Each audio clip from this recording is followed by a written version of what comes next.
the headquarters of Ramsey Solutions, broadcasting from the Pods Moving and Storage Studios. It's the Ramsey Show, where we help people build wealth, do work that they love, and create actual amazing relationships. Thank you for joining us, America. I'm Dave Ramsey. Ken Coleman, Ramsey personality, #1 best-selling author of the book Paycheck to Purpose, host of the Ken Coleman Show, where he talks about jobs and careers and your life about that. He's with me today as a co-host, so we'll particularly dive into those subjects if you want to. The phone number, 888-825-5225. You jump in. We'll talk about your life and your money. Joseph is in Indianapolis. Hi, Joseph. Welcome to the Ramsey Show. Hi, how are you? Better than I deserve. What's up? Well, I had a simple question. I always hear, two sides of the coin. I hear sometimes people say you should make the most money that you can and, get a job that just pays the most. And I've heard other people say that it's not about what you make. It's about how you live your life, your lifestyle, and what you can save. And I guess my question is it still possible to live a wealthy or successful life if, say, you're only bringing in maybe $35,000 annually? Well, it depends on how you define wealth. I will tell you that you can absolutely be successful. I'll ask you a question. Do you believe Mother Teresa was successful? Yes. Why was Mother Teresa successful in your mind? She did a lot of good, and always try to do her best. Yeah, see, the reason I ask it that way is because that was her role. It doesn't mean it's your role. It doesn't mean we all have to go to Calcutta. But Mother Teresa chose to serve, to live in that way. That was her specific design, her role, her time in history. So let's answer the success question that way. Success to me is not just about work results. Success is what am I relationally? I have a relational purpose as a husband and a father, a son, a brother, a friend, a coworker, an employee. I've got some relationship purpose in my life, but I also have professional purpose. So that's the success thing. Now, building wealth, wealth to me is not just financial wealth, but we've got teachers that are the average salary, the median right now is about $61,000 in the United States. And we have a lot of millionaires who have been teachers and they've lived on less. They've chosen to define success differently. And as a result, they've put money away and they've saved, they've lived like no one else. And so now they live and give like no one else. So 35,000 does limit the speed and rate by which you can stack and save money. And I think you can make more. But theoretically, yes, you can be successful and build wealth. Earl Nightingale said the definition of success is the progressive realization of a worthy goal or ideal. Mm-hmm. Now, here's the problem with your question, the framing of your question. You say it's two sides of a coin. It's not two sides of a coin. There are two possible outcomes, okay? Either I don't make a lot of money and I do something that I'm fulfilled in and I'm successful, but I struggle financially. Or I make a lot of money doing something I hate and I don't struggle financially. Those aren't the only two possible outcomes. There's a third one. How about I do something I love that really benefits mankind and I make a huge pile of money? Why do you have to make less to be satisfied? Why do you have to make less for it to have meaning? You don't. That's a fatalistic approach to this whole concept. And so here's the point. If you make $35,000 a year and that's all you ever make and you never get a raise, well, you suck. You should get a raise. You should have some progressive realization. You should have progress. You should get better at what you're doing and make more money, at least in your chosen field. So the idea that I have to, somehow live at the bottom rungs of the socioeconomic ladder in order to be a worthy person or in order to be doing good works is simply not true. It's simply not true. So I choose none of the above. I choose do something very worthy and make a lot of money. I choose that one. Okay. That's the one I want to choose. Mm-hmm. But is that the only definition of success? No. I mean, we've pre-established in the conversation.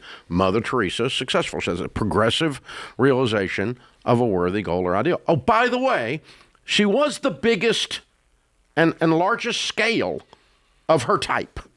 That's right. I mean, the number of hungry people, the number of people that were ministered to was massive. That's right. But not commensurate to the amount of money she made. Well, she didn't make any money. That's right. She took a vow of poverty. That's exactly right. She didn't make any money. And she came from a wealthy family. That's exactly right. And abandoned the inheritance in order to become a nun. Yeah. So, you know, so yes, she's successful, and absolutely never going to diss someone that chooses to do that. Mm-hmm. But there's this narrative that is running around in America today that Ken and I are both fighting against all the time on the career side that says, well, if I work for a nonprofit and make half of what I'm worth, that somehow I'm holier.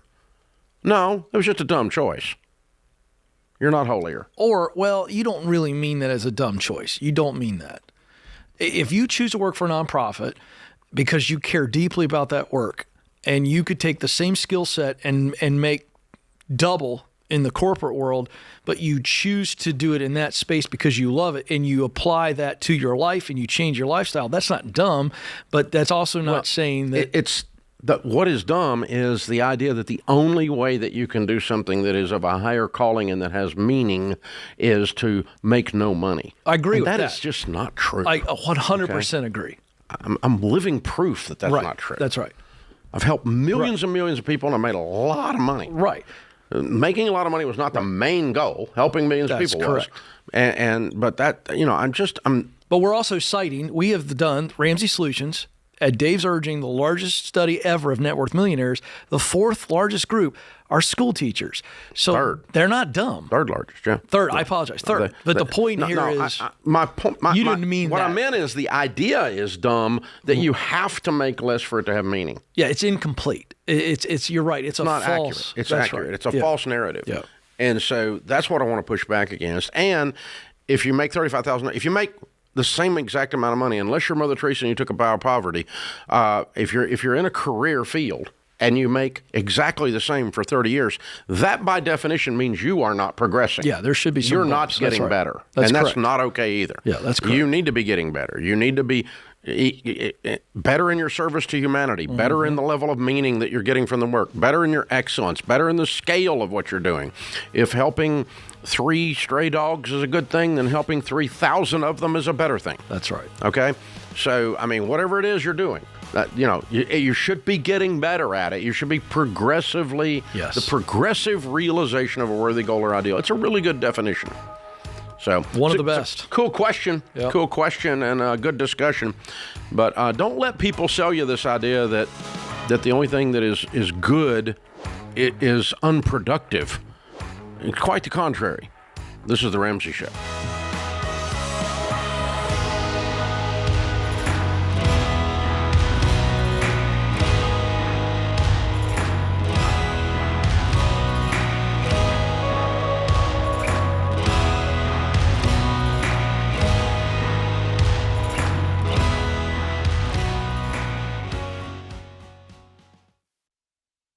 Hey, Dr. John Deloney here. I'm a huge fan of both meditation and prayer. And good mental health includes slowing down, gaining control of your thoughts, and plugging into something bigger than you. And Hallow makes it easy to start a daily practice of meditation, prayer, and finding peace. Hallow is the #1 Bible app in the world, and you can tailor content towards your faith tradition. From scripture readings and prayers to meditation and journaling, Hallow makes it easy to practice prayer, meditate, and build a deeper, more meaningful spiritual life and rediscover true peace. Go to hallow.com/Ramsey today to get 3 months of Hallow for free. That's hallow.com/Ramsey.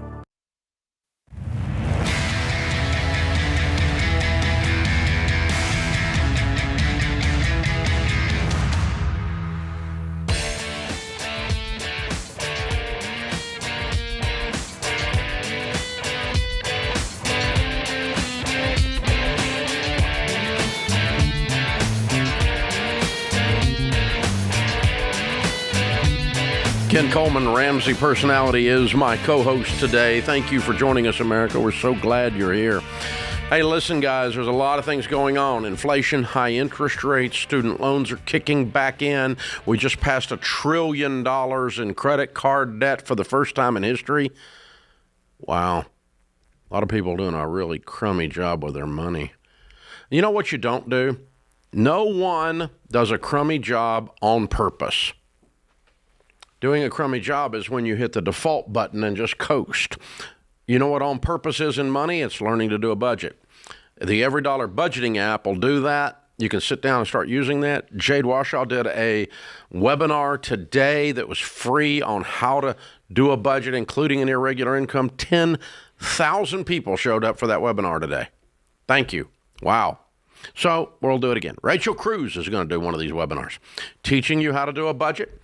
And Rachel's been teaching Every Dollar for many years. And the irregular income thing and unpredictable income and how to work the baby steps into your budget and all that, how to work with your spouse on a budget. Rachel's going to cover every bit of that Tuesday, August 15th. That'll be this coming Tuesday at 12:30 p.m. You can sign up for free for the webinar. And Rachel's goal, of course, is to draw more people than Jade. So this is how this works around Ramsey. I'm just saying. So check it out, everydollar.com/budgeting. Everydollar.com/budgeting. And you're actually allowed to come to more than one of these if you want. Guess what? George will be doing one later. So, hey, everydollar.com/budgeting. Sign up for the free webinar this coming Tuesday, August 15th with Rachel Cruz. Elizabeth is in Boston. Hi, Elizabeth. How are you? I'm good. How are you? Thanks for taking my call, Dave. Sure. What's up?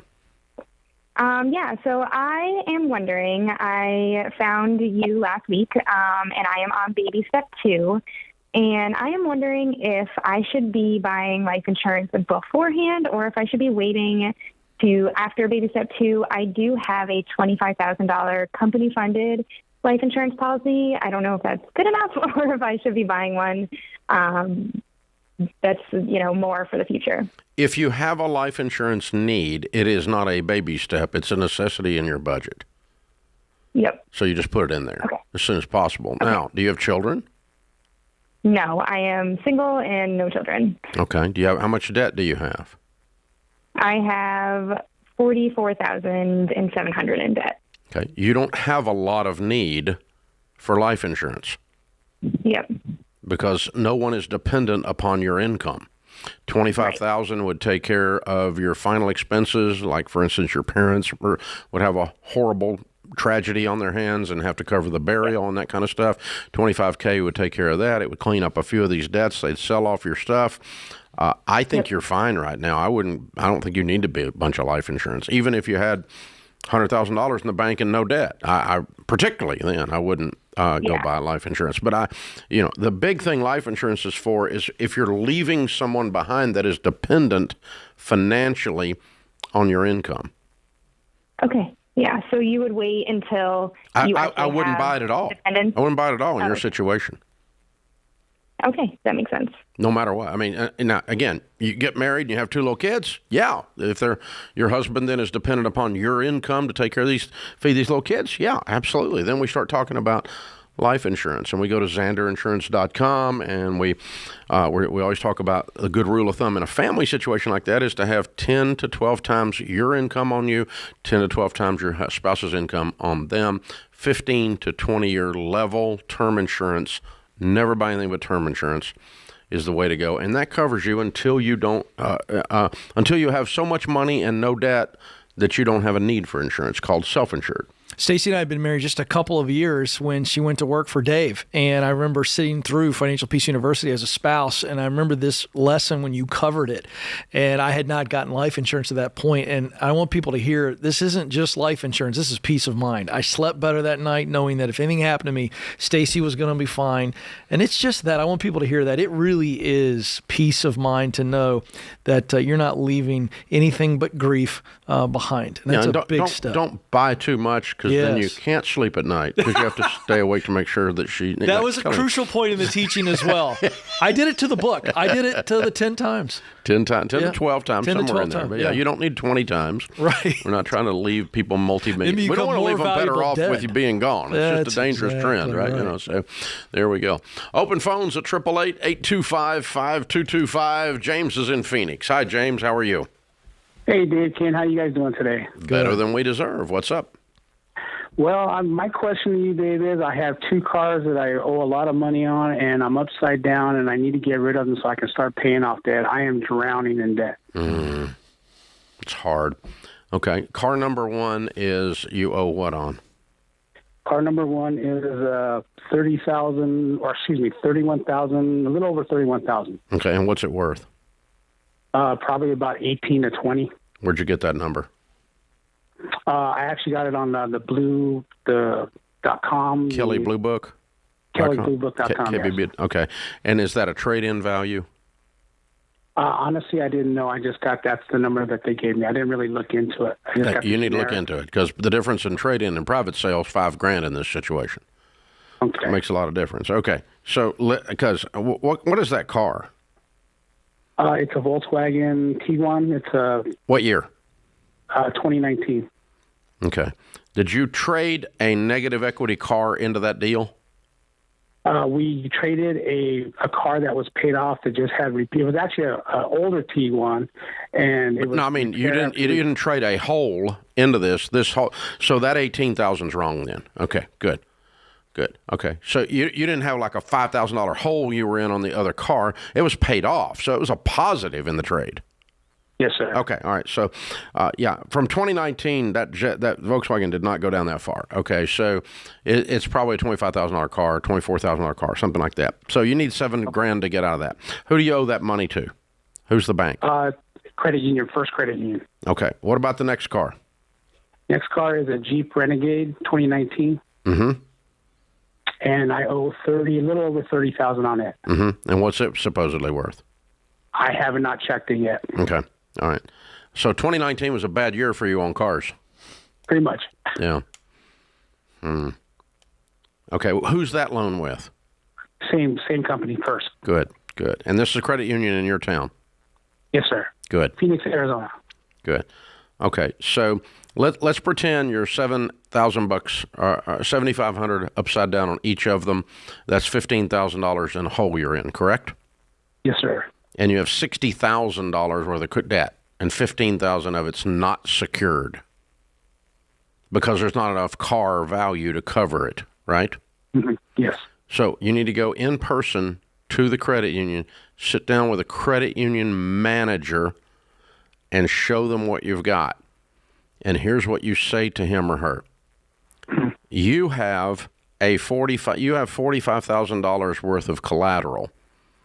So effectively, you have a $15,000 unsecured loan, Mr. Credit Union Manager. Mm-hmm. You following me here? Yes, sir. Because you owe 60, the assets aren't worth but about 45, give or take.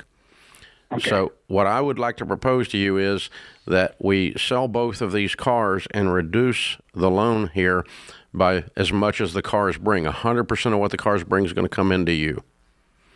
And I'm going to sign a note for the difference. So when we're finished, you'll still have an unsecured note, but you'll have someone who's much better able to pay it because it's a much smaller loan. Mm-hmm. You understand the logic that you're pitching to this credit union manager? I'm writing it down now, yes. Yeah. They already have a unsecured note. We're just admitting it. That's all we're trying to get them to do.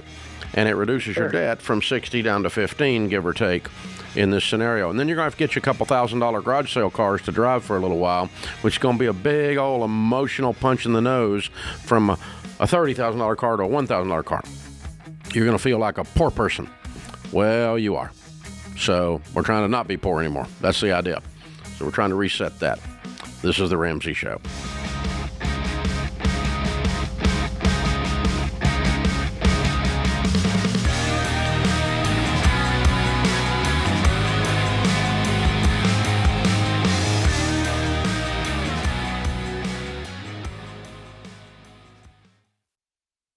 Hey, if you're in over your head with student loans and tired of getting calls from collection agencies, if private student loan debt is taking away your financial peace and you don't see any way out, you need Y Refi. They're not a debt settlement company, and they're not connected to a bank. Y Refi refinances defaulted private student loans that other places won't touch and gives you a custom loan built for you based on your ability to pay. So when you refinance your private student loan debt with Y Refi, you'll have a payment you can afford with a low fixed interest rate you couldn't get anywhere else to help you stick to your budget and work the debt snowball. And you can save thousands of dollars. To learn more about this custom refinancing option and a lump sum payoff option you could qualify for after 24 months, call 844-2-RAMSEY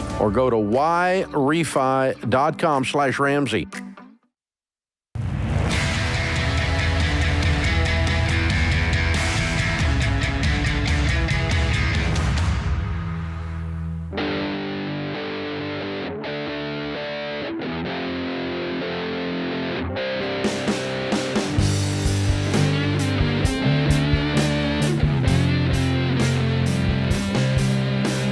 Ken Coleman, Ramsey Personality, is my co-host today. I'm Dave Ramsey, your host. Tristan is with us in Albany, New York. Hi, Tristan. Welcome to the Ramsey Show.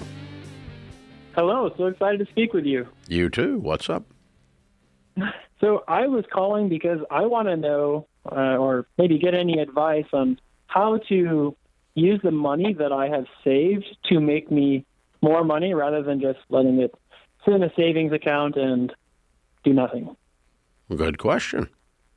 How much money have you saved, Tristan?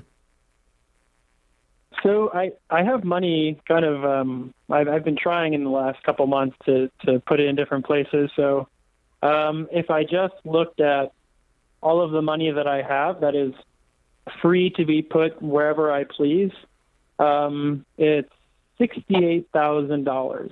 Good for you. Okay. And what do you make? I don't make much, actually. I'm still in graduate school, so what are you studying? I study mathematics. Yes. What are you going to do? Well, that's another question.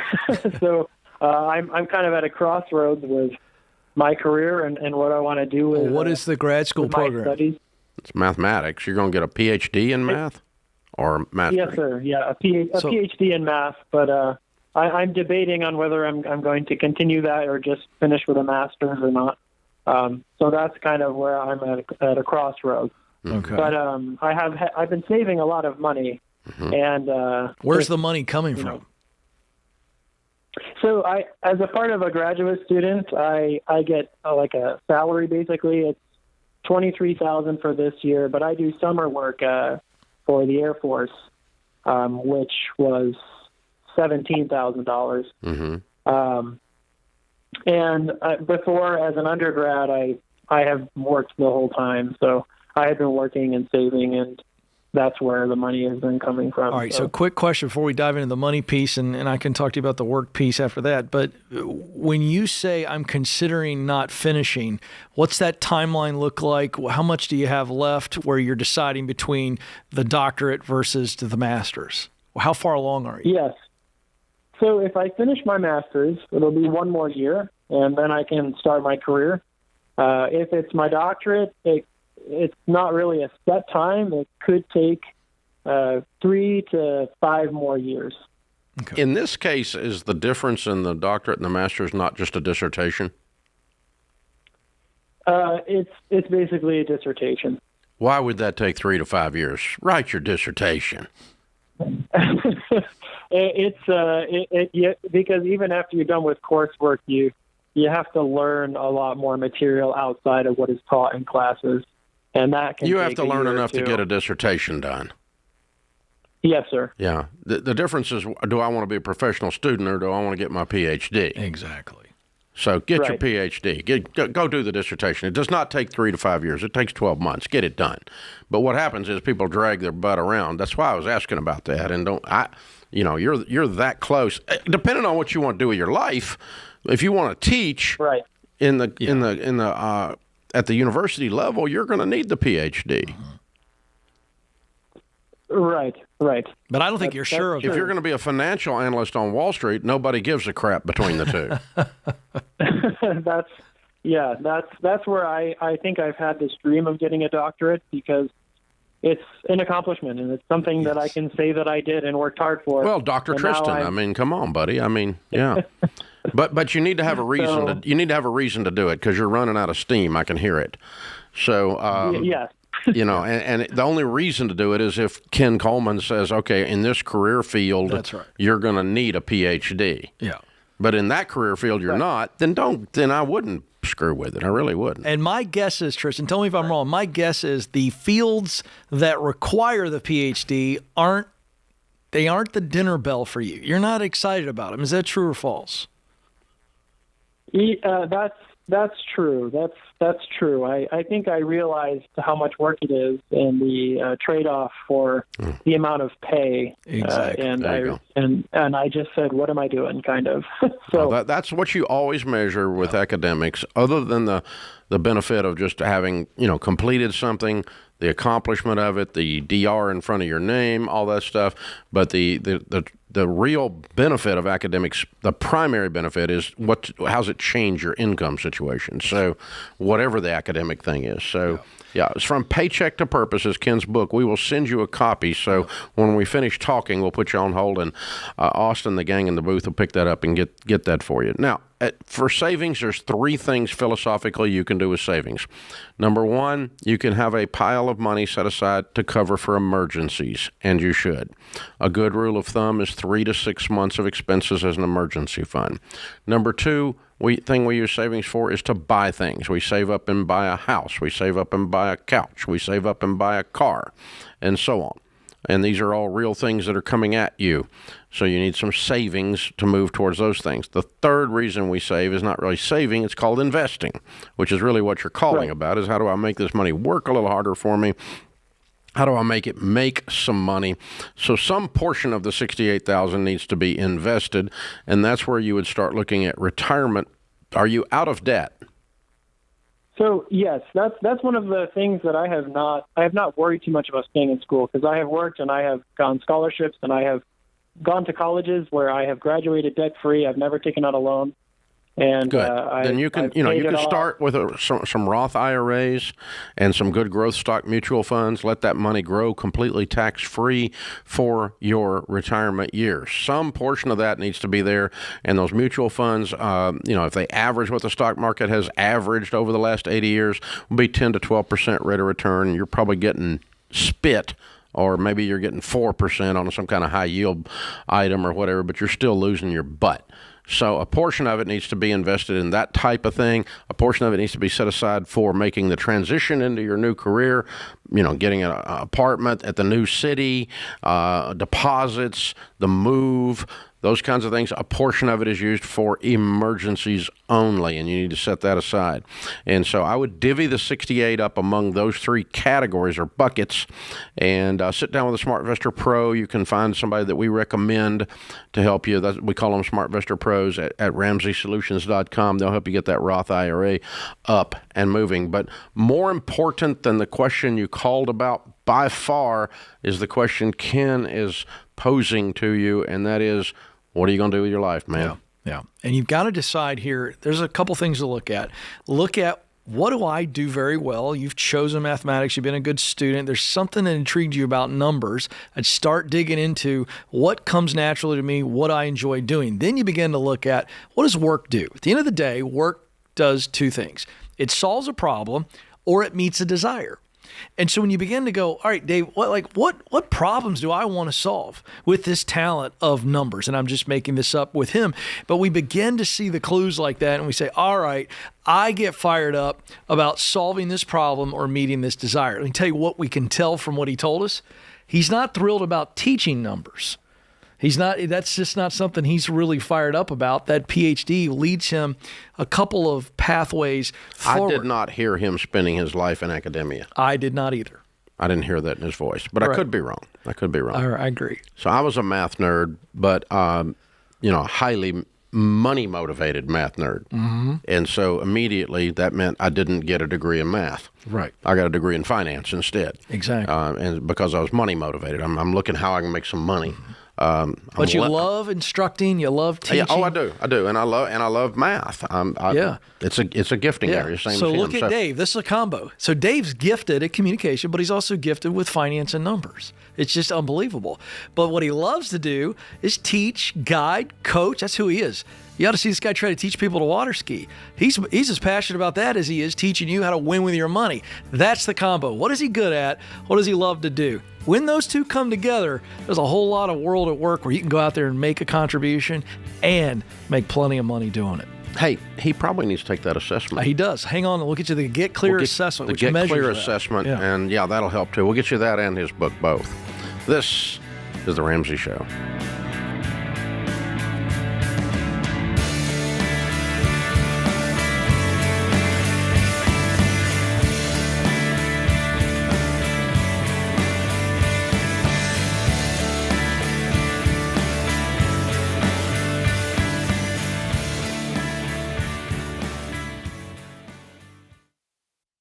Hey guys, being free to make your own medical decisions is a big deal these days. Christian Healthcare Ministries gives members the freedom to choose the doctors and providers they want without the frustration of worrying about networks and with no waiting period to join. It's a membership-based nonprofit ministry where hundreds of thousands of Christians share funds to pay for and pray for each other's medical bills. For over 40 years, CHM has helped families living across all 50 states.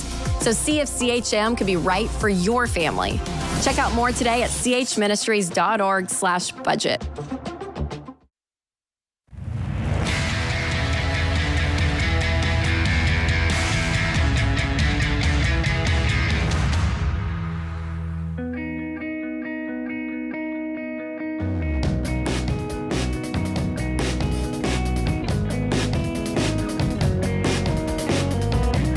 Ken Coleman, Ramsey Personality, is my co-host. Thank you for being with us, America.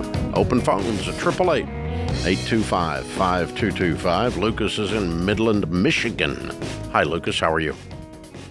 Good, Dave. Good, Ken. How are you guys doing today? Good. Better than we deserve. What's up? Perfect. Well, first off, thank you for taking my call. It is much appreciated. Sure. Before I get to my question, I'll just give you guys a little bit of a backstory with numbers. We are currently a family of three, with one on the way coming April of 2024.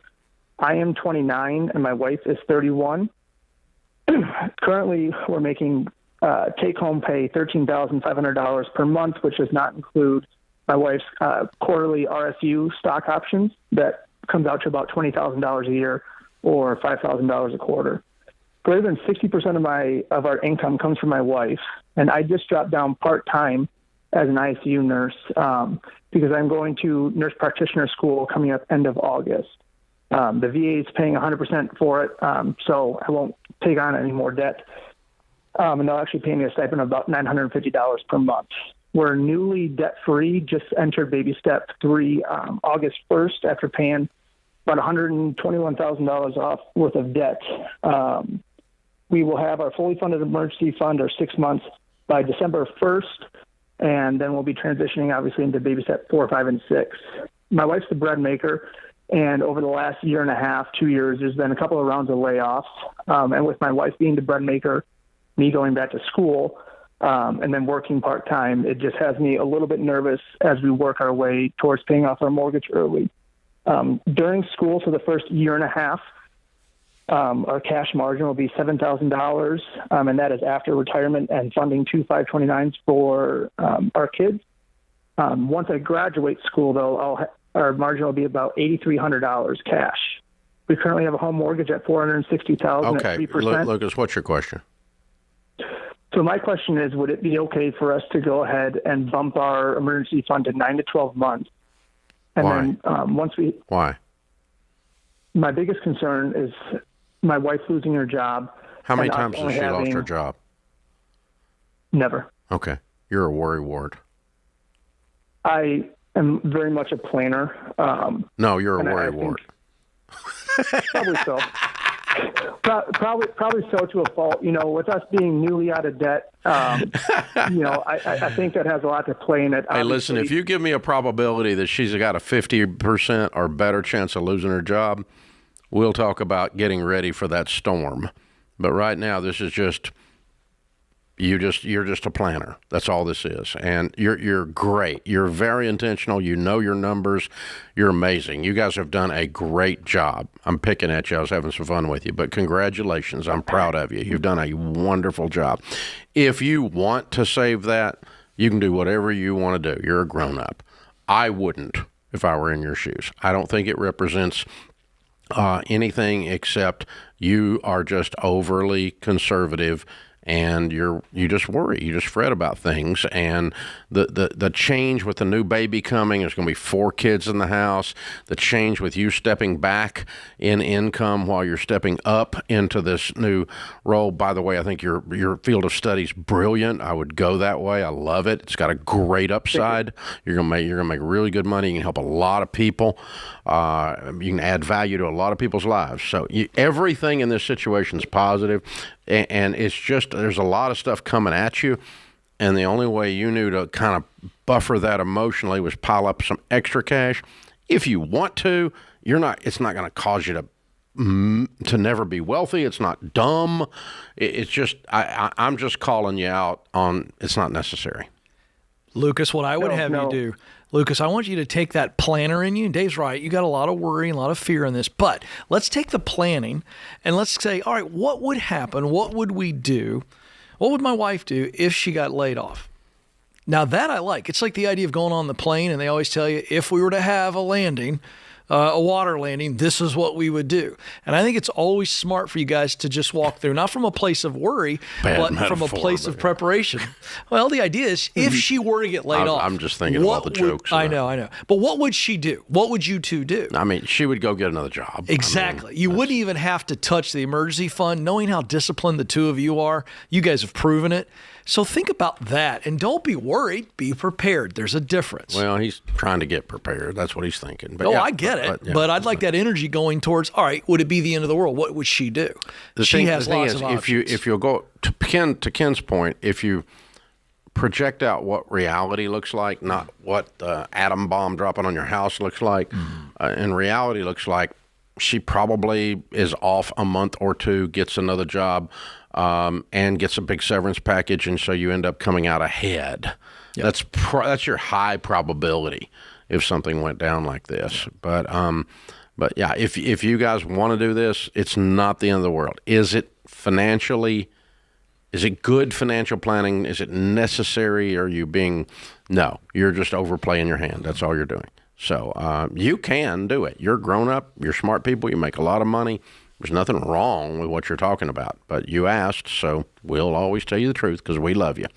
All right, Kaylee is with us in Grand Rapids. Hi, Kaylee. Welcome to the Ramsey Show. Hi. Thanks for having me. Sure. What's up? I am calling because my husband and I, we are in baby steps 4, 5, and 6 right now. Good. We are looking to, in the future, move from our current house to another one. Good. And wanted some advice on that. We don't need to move right now, but we would like to move to a lake. We know you like lakes, so you might be able to appreciate this. I do. We came across a house that we would potentially pay around $700,000 for. Oh, so this went from future theory to we're doing it now. Well, sort of. We're not sure, and that's why I'm calling. So I can give you kind of our stats. What would your house bring?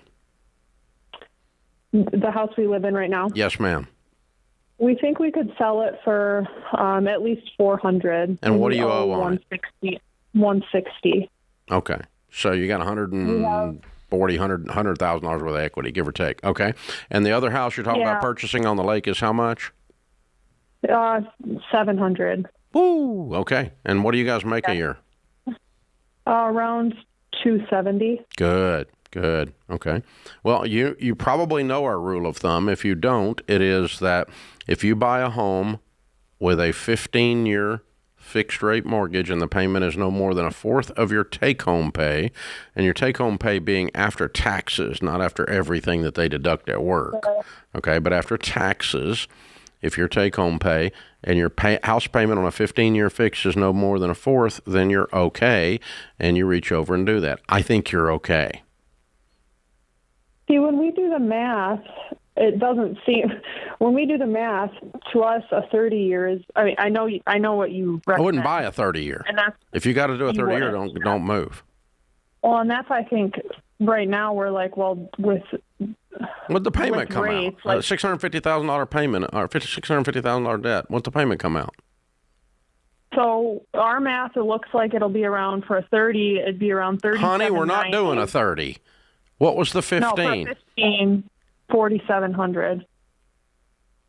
Yeah, and your take-home pay is what, 20? It's 12 after. No, not on 270. It's not 12. You don't bring home 144 out of 270. So you're talking about after 401ks and other stuff. Yeah. I'm not talking about that. I'm talking about. Okay. I said after taxes only. Okay. And we didn't do that math. Yeah. So I think that's where we went wrong because from our standpoint, I've done the math. Yeah. Yeah, and so 1/4 of your take-home pay after taxes, not after 401k and health insurance. Those are two different things, okay? And not after I pay some bill at the credit union or I pay child support or whatever out of my check. That's not what we're talking about. We're just talking about after taxes. That's the position you want to be in. And you do a 15-year, Kaylee, or don't buy this house.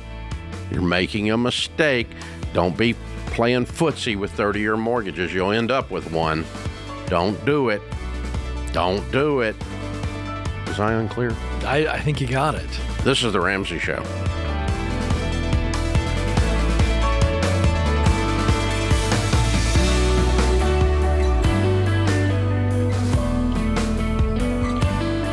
Hey, it's Ken. If you like what you heard in this episode and want to know more about getting started on the Ramsey baby steps, go to RamseySolutions.com and click on the Get Started button. We'll help you figure out the best next step for you based on your specific situation. Again, that's RamseySolutions.com and click Get Started.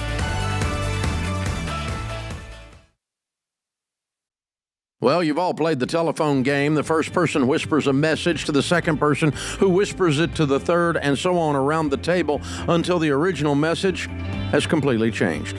Multiply that confusion by 100 if you run a business with different software systems that don't talk to each other. That's why there's NetSuite by Oracle.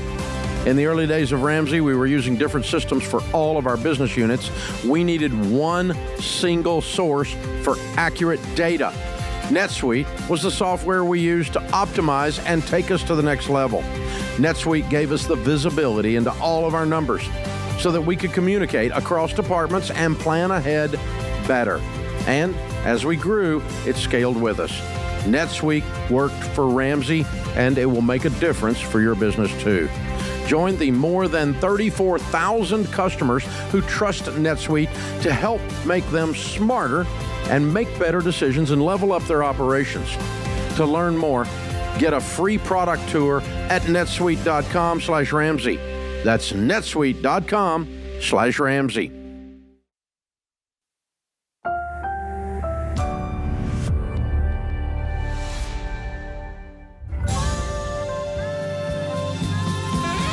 Live from the headquarters of Ramsey Solutions, broadcasting from the Pods Moving and Storage Studios. It's The Ramsey Show, where we help people build wealth, do work that they love, and create actual amazing relationships. Open phones this hour. Ken Coleman, Ramsey Personality, is my co-host. He is the host of The Ken Coleman Show, #1 best-selling author of the book, Paycheck to Purpose, helps with your career, your work goals. And we'll talk about that as a part of the program always. Open phones here, 888-825-5225. Evan in Houston starts this hour. Hi, Evan. How are you? I am wonderful. How are you gentlemen doing today? Better than we deserve, sir. How can we help? Awesome. Yeah, I have a quick question. So I essentially have $26,000 and between credit card and student loan debt. So my question is, should I temporarily pause on my 401k contributions to pay down that debt, punch it in the face? I've gotten about $100,000 in my 401k right now after only about 5 years of contributing to it. Mm-hmm. A lot of that comes from I was contributing 13% of my salary and 11% of my bonus payouts. I get some pretty big bonus payouts every now and then. What do you make? Curious your thoughts. But my wife and I make between, like I said, depending on my bonuses, between 130 to 170. Good for you. Okay. Yes, sir. Right. Well, if you're wanting to, we believe around here, and we've proven that belief to be true, that your number one wealth building tool is your income. What follows that means that getting out of debt is a key to building wealth, because you're not giving all your money to somebody else in the form of payments, right? And that's kind of what you woke up and realized the other day, and you said, I need to get rid of this debt. Now, how do I best do that? Now, what we have figured out is personal finance is about 80% behavior and only about 20% head knowledge. So the biggest and most important thing you can do to get out of debt is get so pissed off that nothing else matters until you get the debt cleared. You got to get really mad at debt and be done with it. You get the cards out, have a plastic surgery party. We're only using debit cards. We're not going out to eat. We're not going on vacation. We're going to stop everything. We're going to clean up this freaking mess. We make too much money to have all this debt. This is dumb. I'm stopping this. And that's the talk in your head. You follow me? That's the talk that's been in my head for a little while now. Yeah. So in the name of that, temporarily stopping your 401k contributions, regardless of how much money you have in there, regardless of your age, temporarily stopping in the name of total focus, because total focus matters when you're trying to hit a big goal. In the name of total focus, we're going to temporarily stop your 401k. It's mathematically incorrect on the short term. On the long term, once you clear the debt and you stay out of debt for the rest of your life because you understand the power of focus, now mathematics start to work for you then, and what little you lose in match or what little you lose in compound interest or opportunity cost on the money will come back roaring back in your future decades. And so you're going to be, you're going to be retiring what we call a baby steps millionaire, following the baby steps. And baby step 2 is we attack the debts smallest to largest, pay minimum payments on everything but the little one. Yeah, it works every time, Evan. And it seems like he's got the voice in his head that he needs to have. Yeah. And I would be, beyond pausing the 401k, I'd be making extra money. If you have some skills that you can get in the gig economy or the freelance economy, you can make a lot of extra money in a lot of different ways in this economy right now. We still have a white-hot job market. And don't ever forget, beyond the sacrifices and pausing the 401k, bringing more income in is also a way to fast forward this process. Yeah. And but you sit down with your spouse and agree that we're going to sacrifice, we're going to live like no one else so that later we can live and give like no one else. Because with no payments, man, you can build wealth for sure. Melanie is with us in Phoenix. Hi, Melanie. Welcome to the Ramsey Show.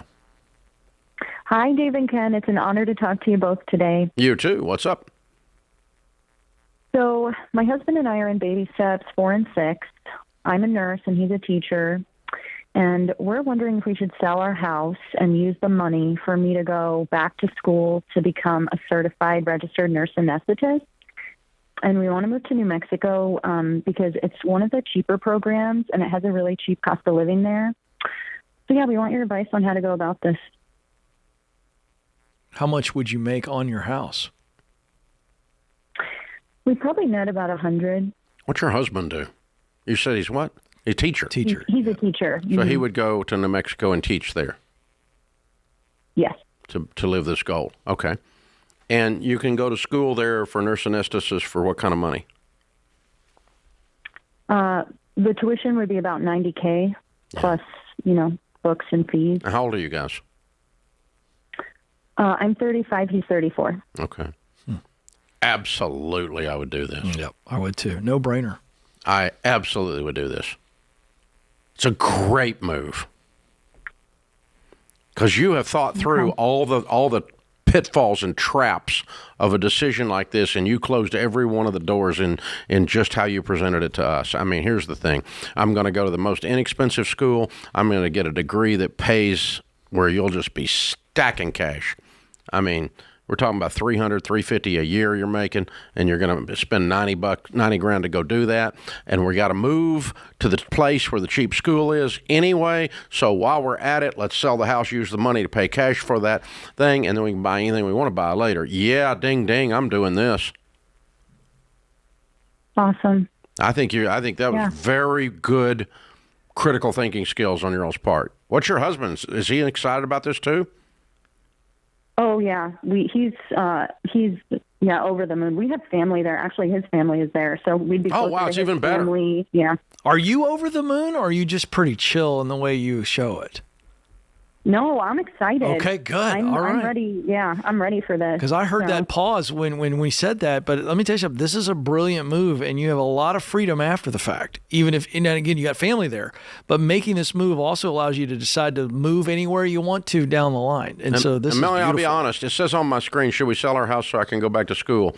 When I read that, the first thing that went through my head is she's going to go get a degree in left-handed puppetry, and I'm going to have to tell her not to do this. And I'm so happy the call went another direction. Yeah.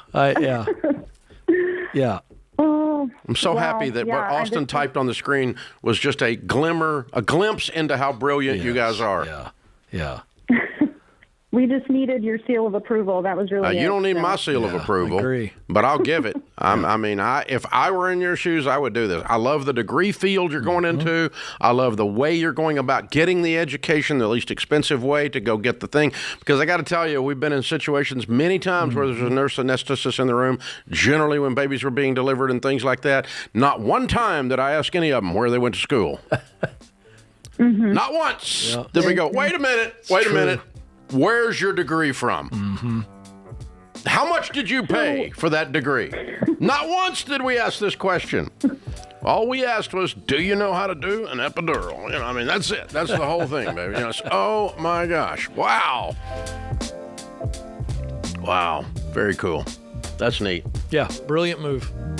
Good. I like somebody's got the education thing figured out. Education is not what matters. Knowledge is what matters. Knowledge is the currency of the marketplace.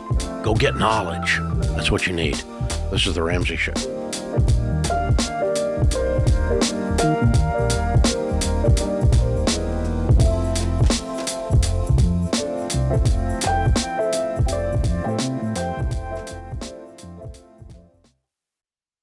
It's a competitive home buying market, but there's a way you can get an edge. Churchill Mortgage works with you to understand your budget and your goals. And the Churchill Mortgage Home Buyer Edge offers you fast pre-approval and a secured interest rate.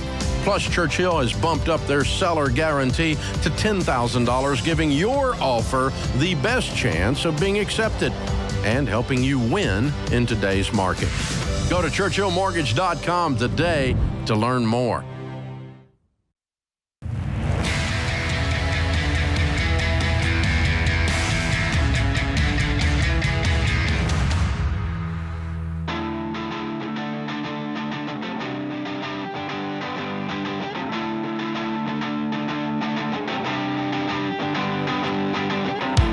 Ken Coleman, Ramsey Personality, is my co-host today. Thanks for joining us. The Ramsey Show question of the day is brought to you by Neighborly, your hub for home services. Neighborly is the place to find reliable help for your home from trusted, locally owned businesses like Mr. Appliance, Mr. Handyman, and Precision Garage Door Service. Great company. Visit neighborly.com. Good folks to find home experts available to serve you. Today's question comes from Nathan in Virginia. I have a potential job opportunity, but feel guilty going for something else. I used to be a teacher, but tried my hand at carpentry a few years back. I love the job and my company, but every employee is vastly underpaid. Even with raises, the prospects are not great.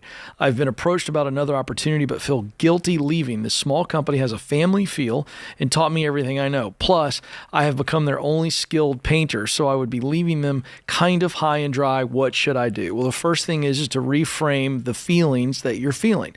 You're a good guy, Nathan, because only good people ask a question like this way.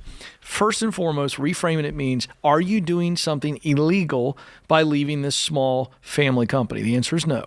Are you doing something unethical? Not if you leave the right way. So we're not having anything to feel guilty about. What you're feeling is a sense of, will they speak poorly about me when I leave? Because it is a small company and they do count on me and they have taught me a lot.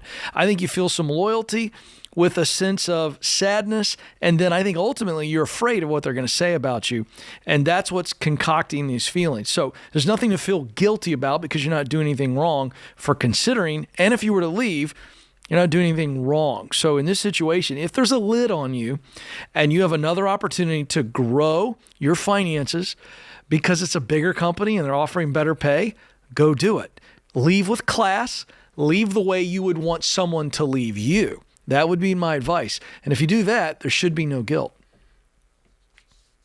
Nathan, the quality of the people you work for will be revealed on how they act when you leave. So I had a young man, when the internet, there was this new thing called the internet that started up several years ago. And I had a young man that learned the coding skills. And he self-taught himself one of the codes that's not used anymore, but one of the languages, but it was big back then when the internet was brand new, called Cold Fusion. And he built our first little website and said, Dave, we could sell stuff on this thing called the internet. And I just laughed. I thought that'll be the day. And it shows what I know. But so he did. And he was actually had another job working for us, but he did that. And so he was our internet guy. He was the only guy that nobody could spell Cold Fusion but him. And then he goes, we could get a little bit better at this. He said, if I went to a class over in Oklahoma, it's $4,500. If I go over there, I could really make this thing make some money. I can show you how to do this. And I went, well, all right, let's do it, because it's starting to work. We're starting to make a little money on it. I mean, this was dial-up. You remember, and that was the internet, right? We need that sound effect, James. Yeah. So anyway, I sent him to Oklahoma City. Spent $4,500, and back then $4,500 was a lot of money for us. We were a little bitty company, and he had a daughter that had a 4-year-old daughter had a medical condition, and it was expensive to take care of her. And he came back, and he's working on it. And 2 weeks later, he came in and he goes, I got a real problem, Dave.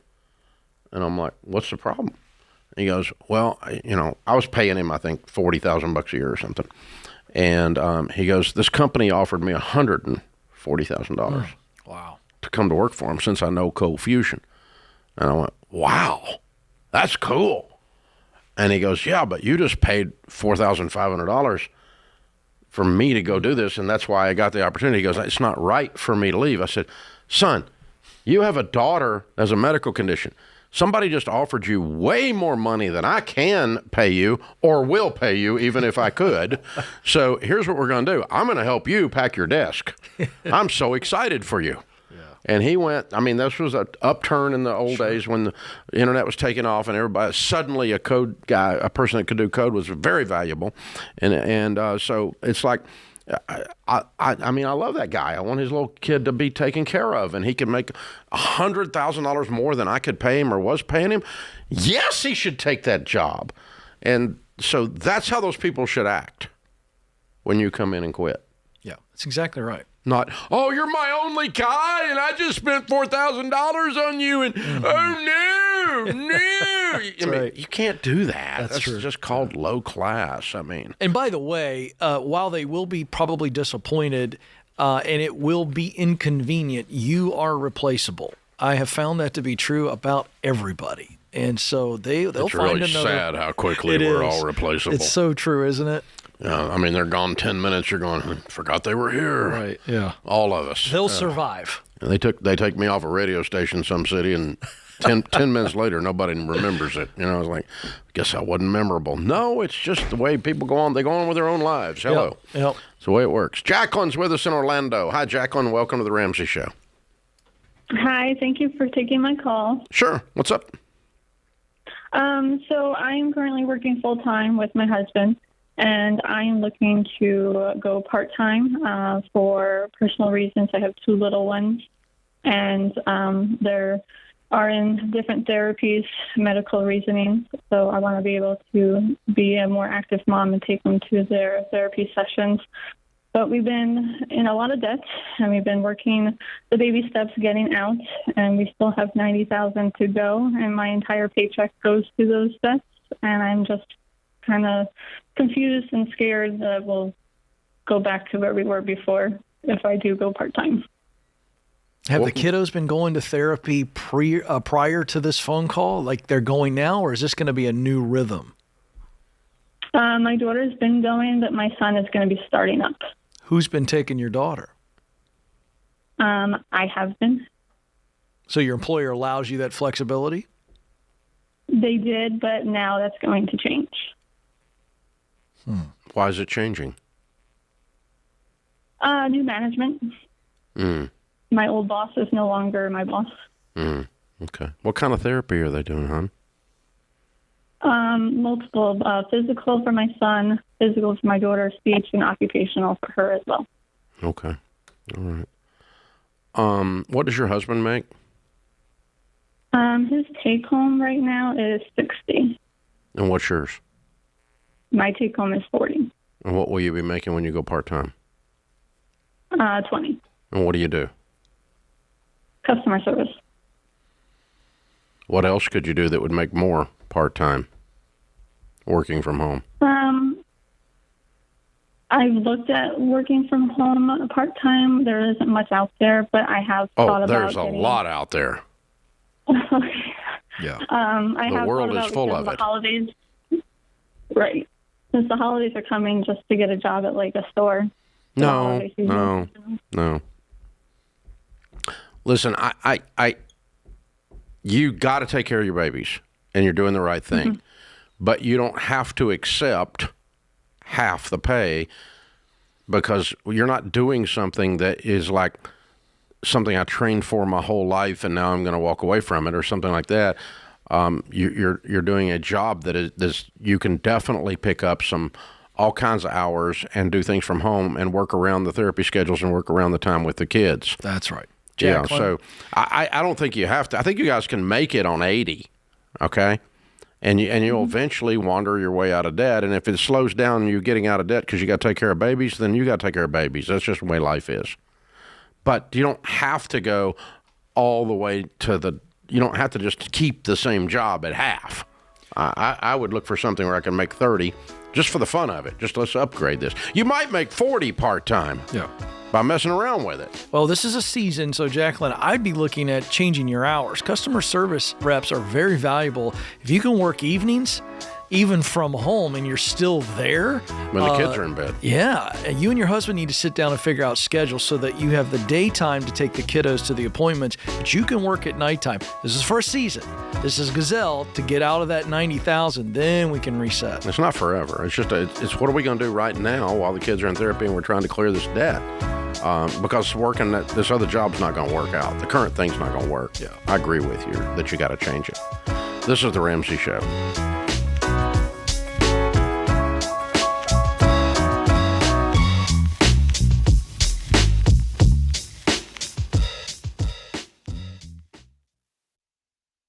If you're like most people, your home is your most valuable asset. And when you want to make improvements, it can feel like everything costs too much or takes too long. But something as simple as custom window coverings from Blinds.com can completely change your space and add value to your home. We've recommended Blinds.com for over a decade, so you know you can trust them. From blinds, drapes, and shutters to motorized shades, they make it easy and affordable to upgrade your entire home, and their team is ready to help with everything from design consultation to measuring and installation. Plus, there are never any misleading quotes or hidden fees. Everything's backed by their 100% satisfaction guarantee, and shipping is always free. See why Blinds.com is the #1 online retailer of custom window coverings. Go to Blinds.com now and save 45% off selected products. Visit Blinds.com today for more info.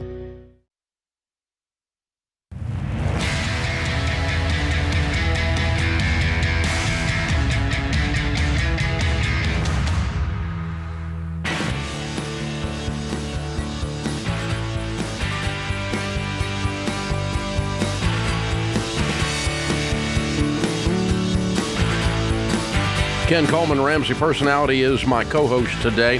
Hey, guys, if you want to help us out, we would appreciate it. You can do that a couple of ways.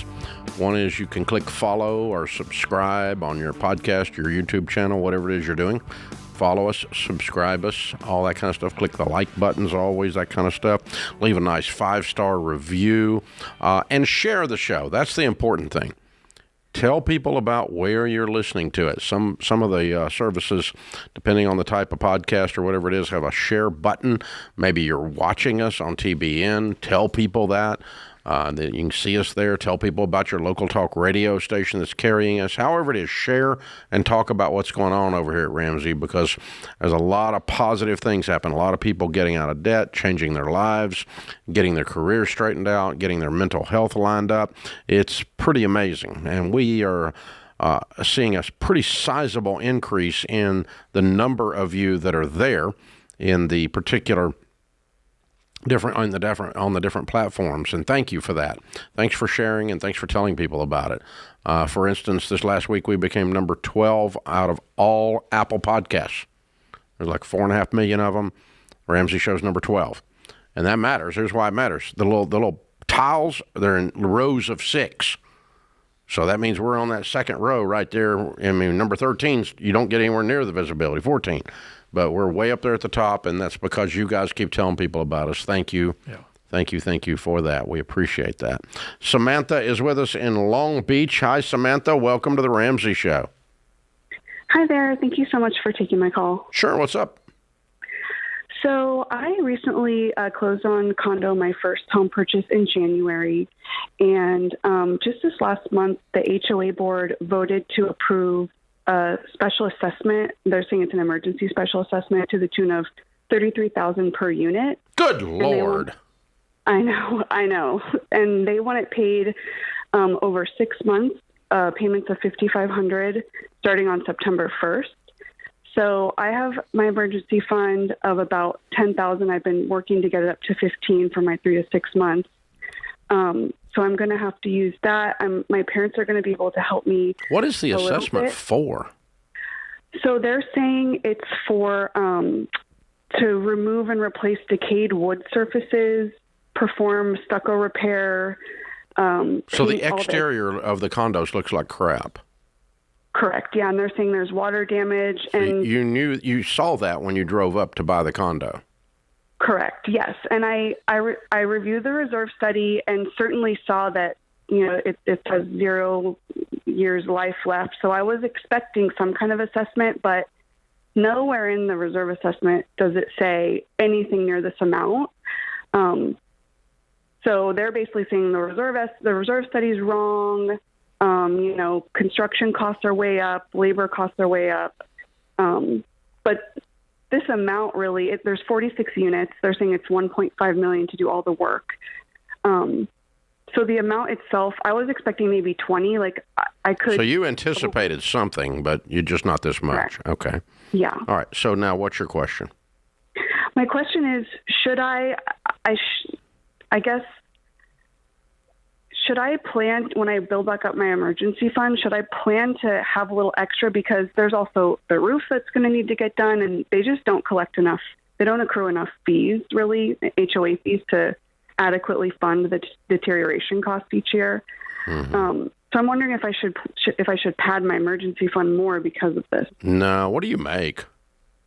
I make about $155 after my bonus each year. No, I tell you what I would do though. I'd get involved in the HOA board enough that you get some people fired and some different people serving that actually and change the fee structure, because like you said, they're not collecting enough to do their sinking funds for their deteriorating asset, and that should be part of a standard HOA fee. Right, and they're saying that they want to keep the HOA fees low because that's just artificial. Value. It's artificial. Yeah. If you're not collecting enough to replace the parking lot, you're not collecting enough to replace the roof based on the life it has left. That's called a sinking fund.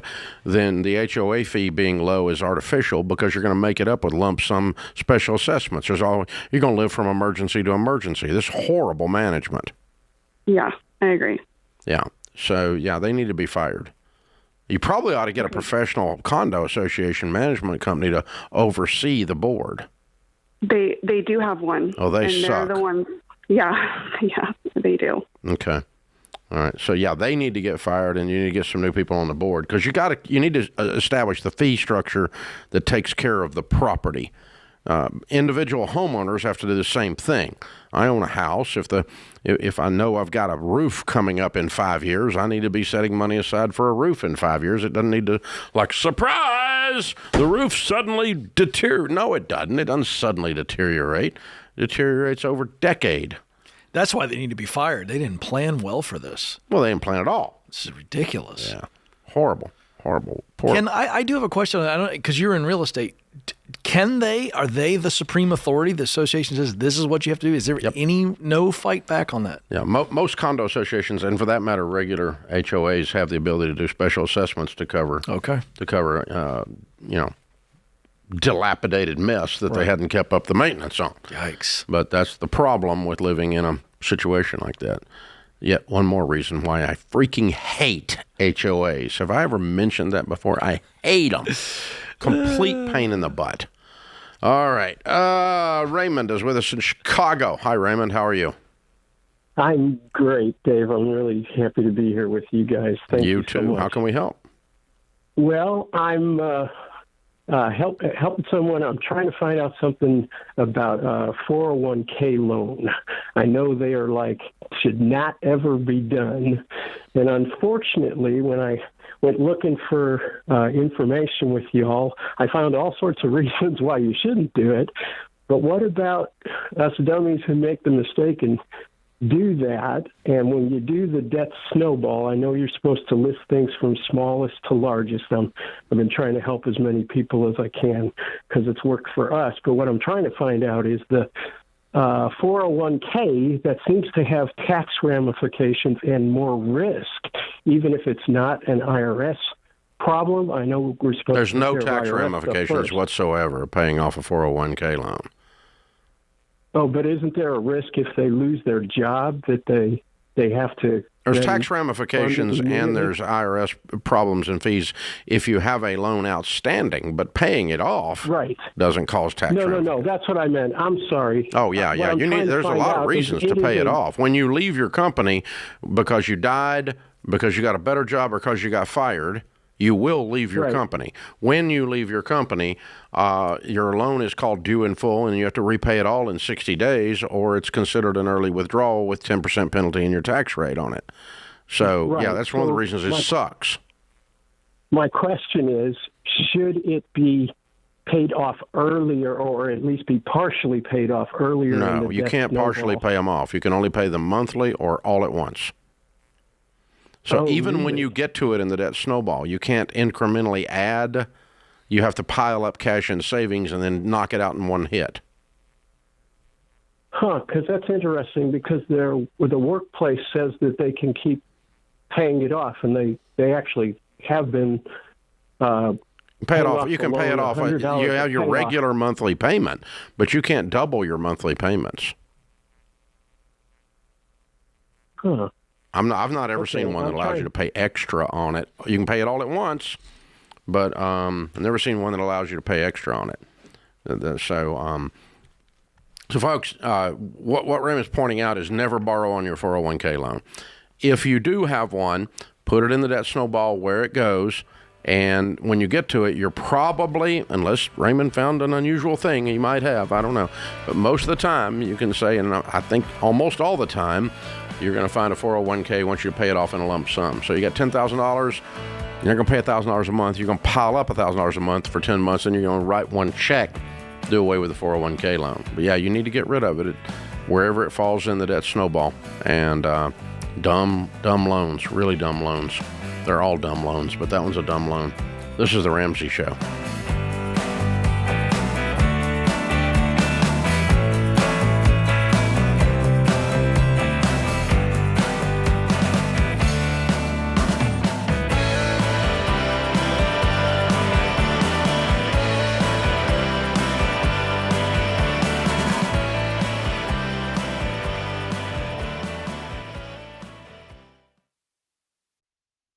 Hey, if you're in over your head with student loans and tired of getting calls from collection agencies, if private student loan debt is taking away your financial peace and you don't see any way out, you need Y Refi. They're not a debt settlement company, and they're not connected to a bank. Y Refi refinances defaulted private student loans that other places won't touch and gives you a custom loan built for you based on your ability to pay. So when you refinance your private student loan debt with Y Refi, you'll have a payment you can afford with a low fixed interest rate you couldn't get anywhere else to help you stick to your budget and work the debt snowball. And you can save thousands of dollars. To learn more about this custom refinancing option and a lump sum payoff option you could qualify for after 24 months, call 844-2-RAMSEY or go to yrefi.com/Ramsey.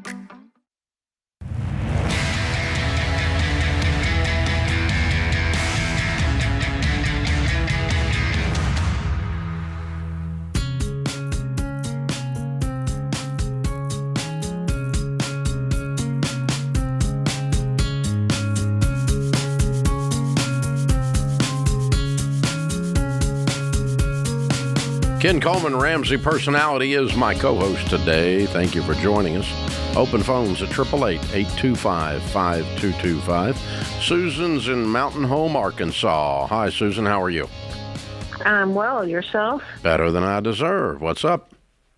Well, I'm calling to find... Well, thank you for what you're doing, for sharing some time with me, first off. Our pleasure. I wanted to know... Thank you. Should I pay off my truck? Yes.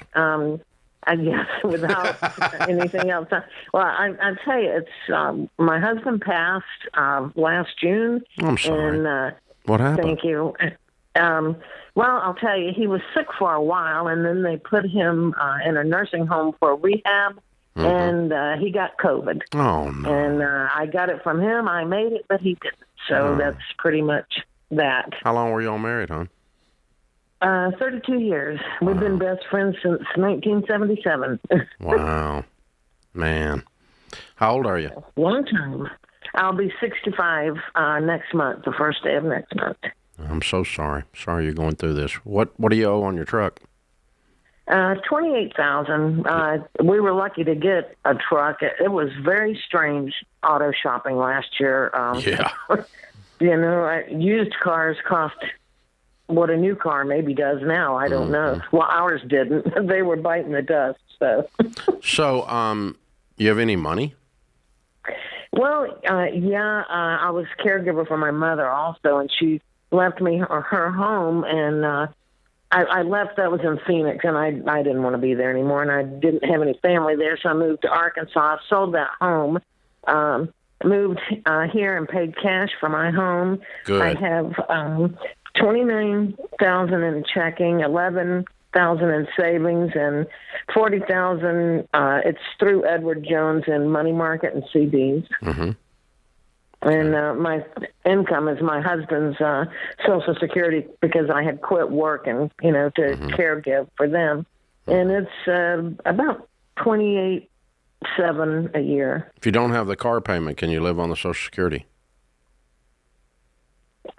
Probably better than if I didn't have the car payment. That's what I say. If you didn't have the car payment, can you make the budget work on the Social Security?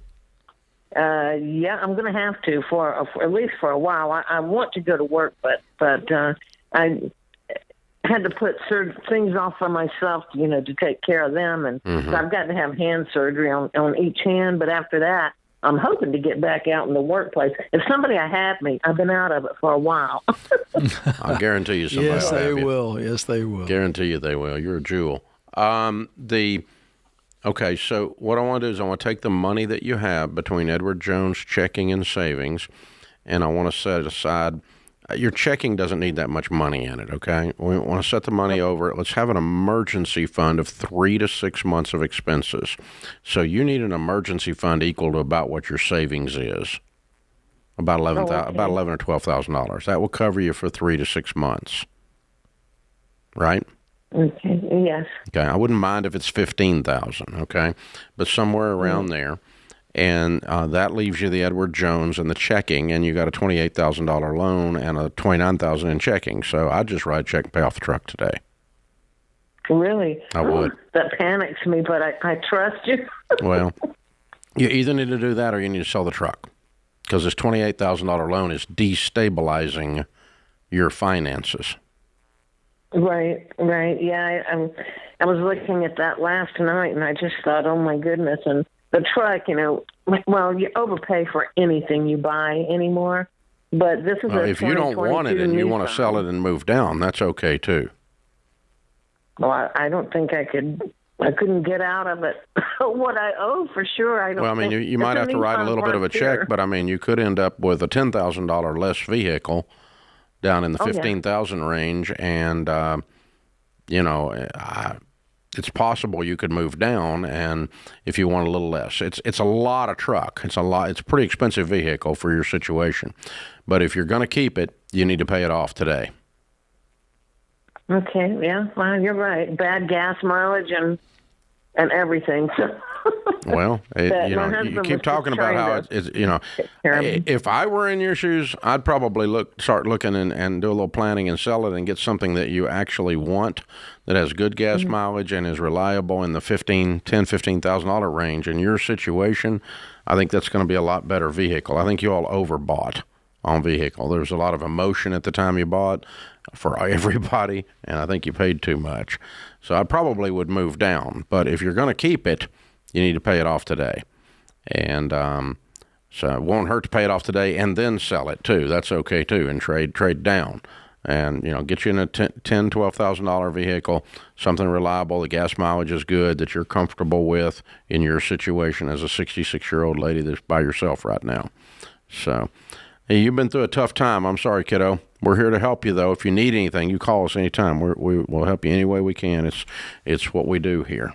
So, wow, that's tough. Yeah. And I agree with you on just downsizing. She doesn't need a truck for any reason. If it were my mom, I'm sitting here thinking, let's get her a nice sedan. Get her a nice Toyota, Honda, some kind of reliable sedan that's got low miles, very good gas mileage. And as she begins to re-enter life, that's all she needs, a dependable, nice little sedan that gets her from point A to point B. Yeah. And you can get a lot of car for $14,000 bucks. A lot. Yeah. For half of what she's got this. That's right. Yeah. Exactly. Something to think about there. Something to think about. But either way, that truck payment's going to be gone. Either way. Open phones at 888-825-5225. Leah's in Charlottesville, Virginia. Hi, Leah. How are you? Hi, Dave. How are you? Better than I deserve. What's up? So I have been wanting to ask you this question for weeks. I got an ERC payment. I'm a business owner, and I got PPP, and I did my business the way I was supposed to, and then, well, not really the way I was supposed to, but I did it, and then COVID happened. And then I got all this money, and I survived. And now I had this big lump sum of money that I don't have employees anymore. So I paid off $20,000 worth of debt, and I have probably $40,000 worth of debt left, but I have $25,000 in cash, and I'm worried that Did you meet the guidelines of the PPP and the ERC to not have to give it back? I did. Okay, then it's your money. I did. It's clear. So if I use this $25,000 to pay the rest of my debt, then I'm not necessarily debt free, but I still have the only thing I would have is my car. I have a house, and I did a lot of things. I moved back home with to my mom's house, and my house is now a rental. So I have. Well, if you met the guidelines that they put on that program, then the money's clear. If you didn't meet the guidelines, they're going to ask for it back. Right. I have an accountant. He's great, and I'm just worried that they're going to be like, hey, and I pay my student loans, so I have nothing. I have none of that. I just have a couple credit cards and my You're car. afraid they're going to say, hey, what? You owe this money. If you met the guidelines, they're not going to say that. If your accountant has walked you through the points that you have to meet on there's about 6 different offerings, and I don't know which one you got, but it was all screwed up, and we were yelling at people not to take that money. But You took it, and if you met the guidelines, I'm not mad at you for it. Just make sure you met the guidelines, and that way this thing that's spooking you in the back of your mind, it sounds like you think you haven't met them. And so you need to be very sure that you have, and very sure they're not going to ask for the money back. And if not, they're not. They're not going to just change it now. There was a lot of electricity in the air back in those days, to say the least. But we've not seen any of our customers, any of the people we're dealing with, where they've gotten into trouble, and the government has gone in and changed the rules after the fact on that particular program.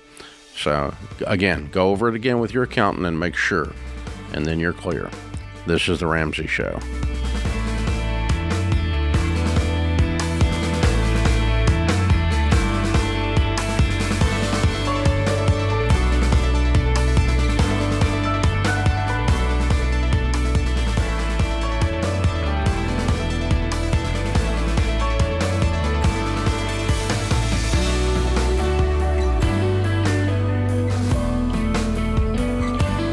Hey, it's Ken. If you love the show and want a deeper dive on your money journey, we have a weekly newsletter that gives you trending and helpful articles and tips on following the Ramsey way. Go to RamseySolutions.com today to sign up for our newsletter. Again, that's RamseySolutions.com to sign up for our weekly newsletter.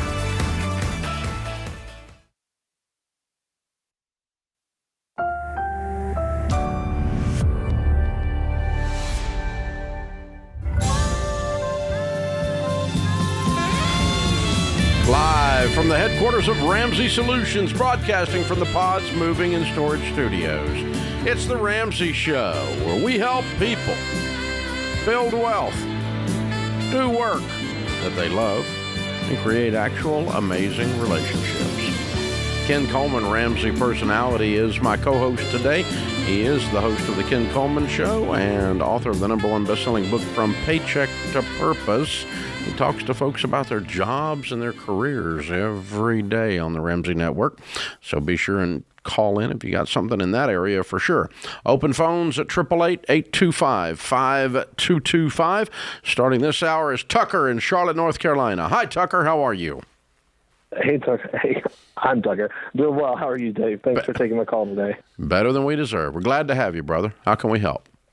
Thanks, man. Hey, ultimately, my question is whether or not we should sell our home right now. We're newer to the Ramsey plan. We took a financial peace course that you guys offered for pastors online and got the Every Dollar app and set up all that stuff. Good. According to the plan, we're on baby steps 4, 5, and 6. Good. But our house payment is 35% of our take-home pay. Mm-hmm. So finding the room to pull out 15% of our income isn't really something that I've been able to figure out right now where we're at. Mm-hmm. So we have some decent equity in our house that we could pull out if we sold it.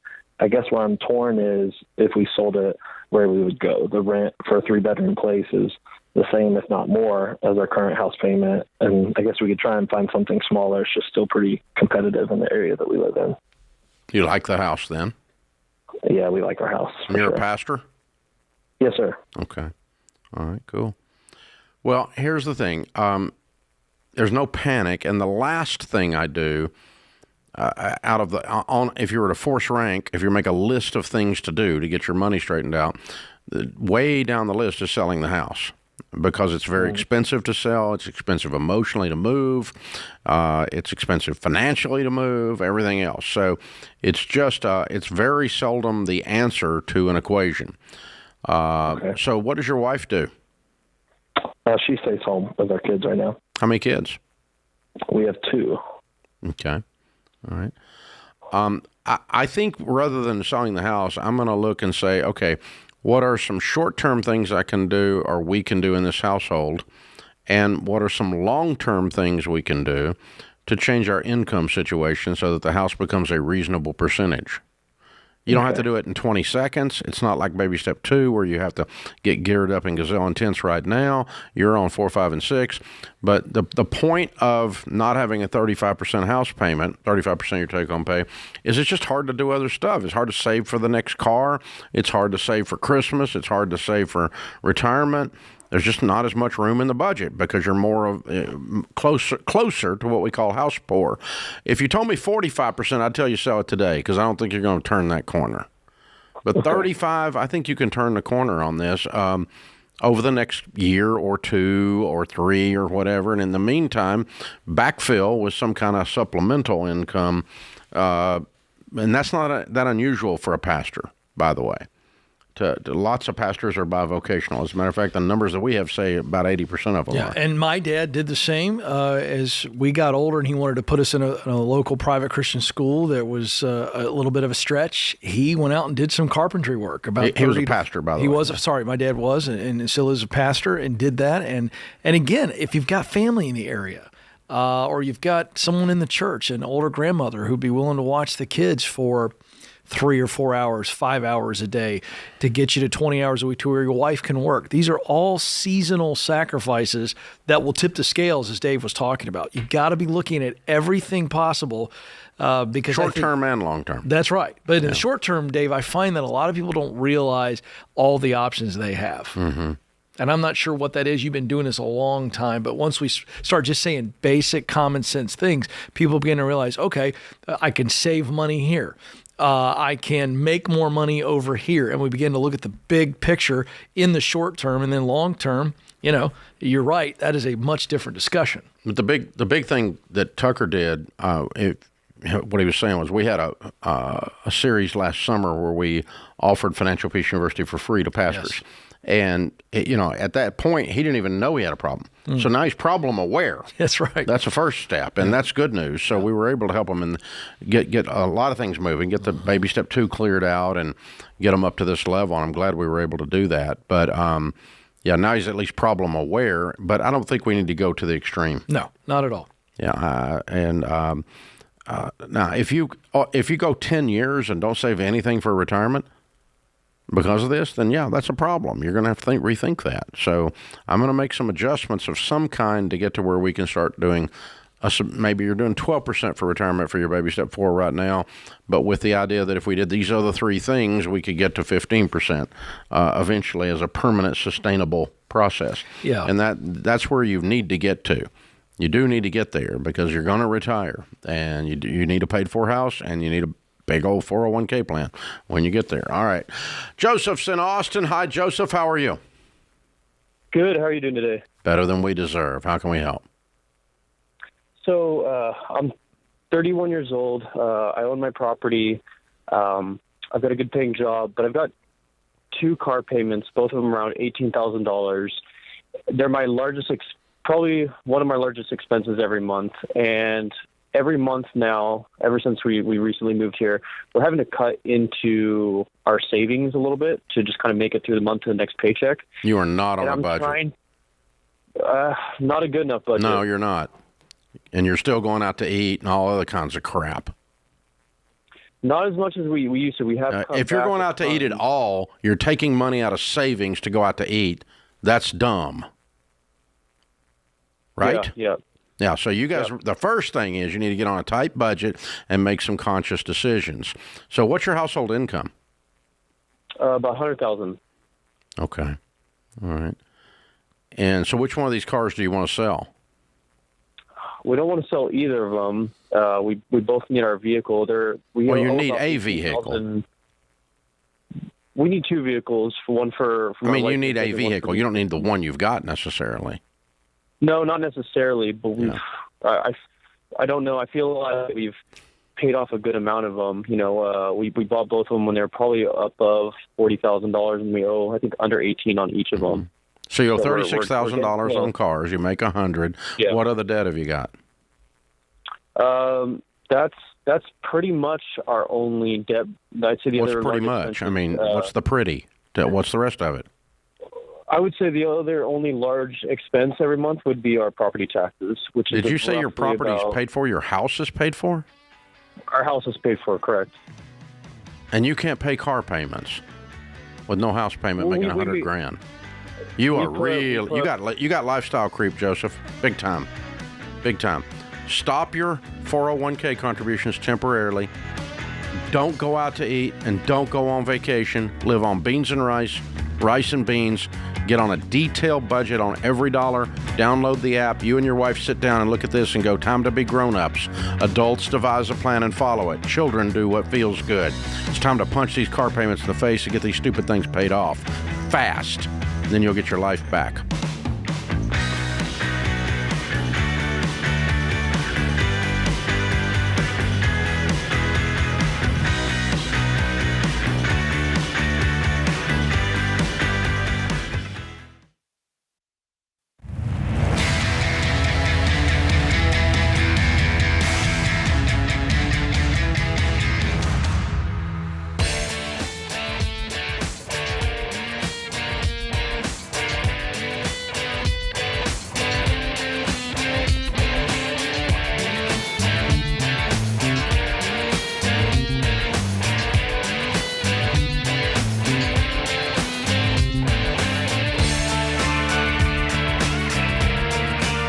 Ken Coleman, Ramsey Personality, is my co-host today. Thanks for being with us.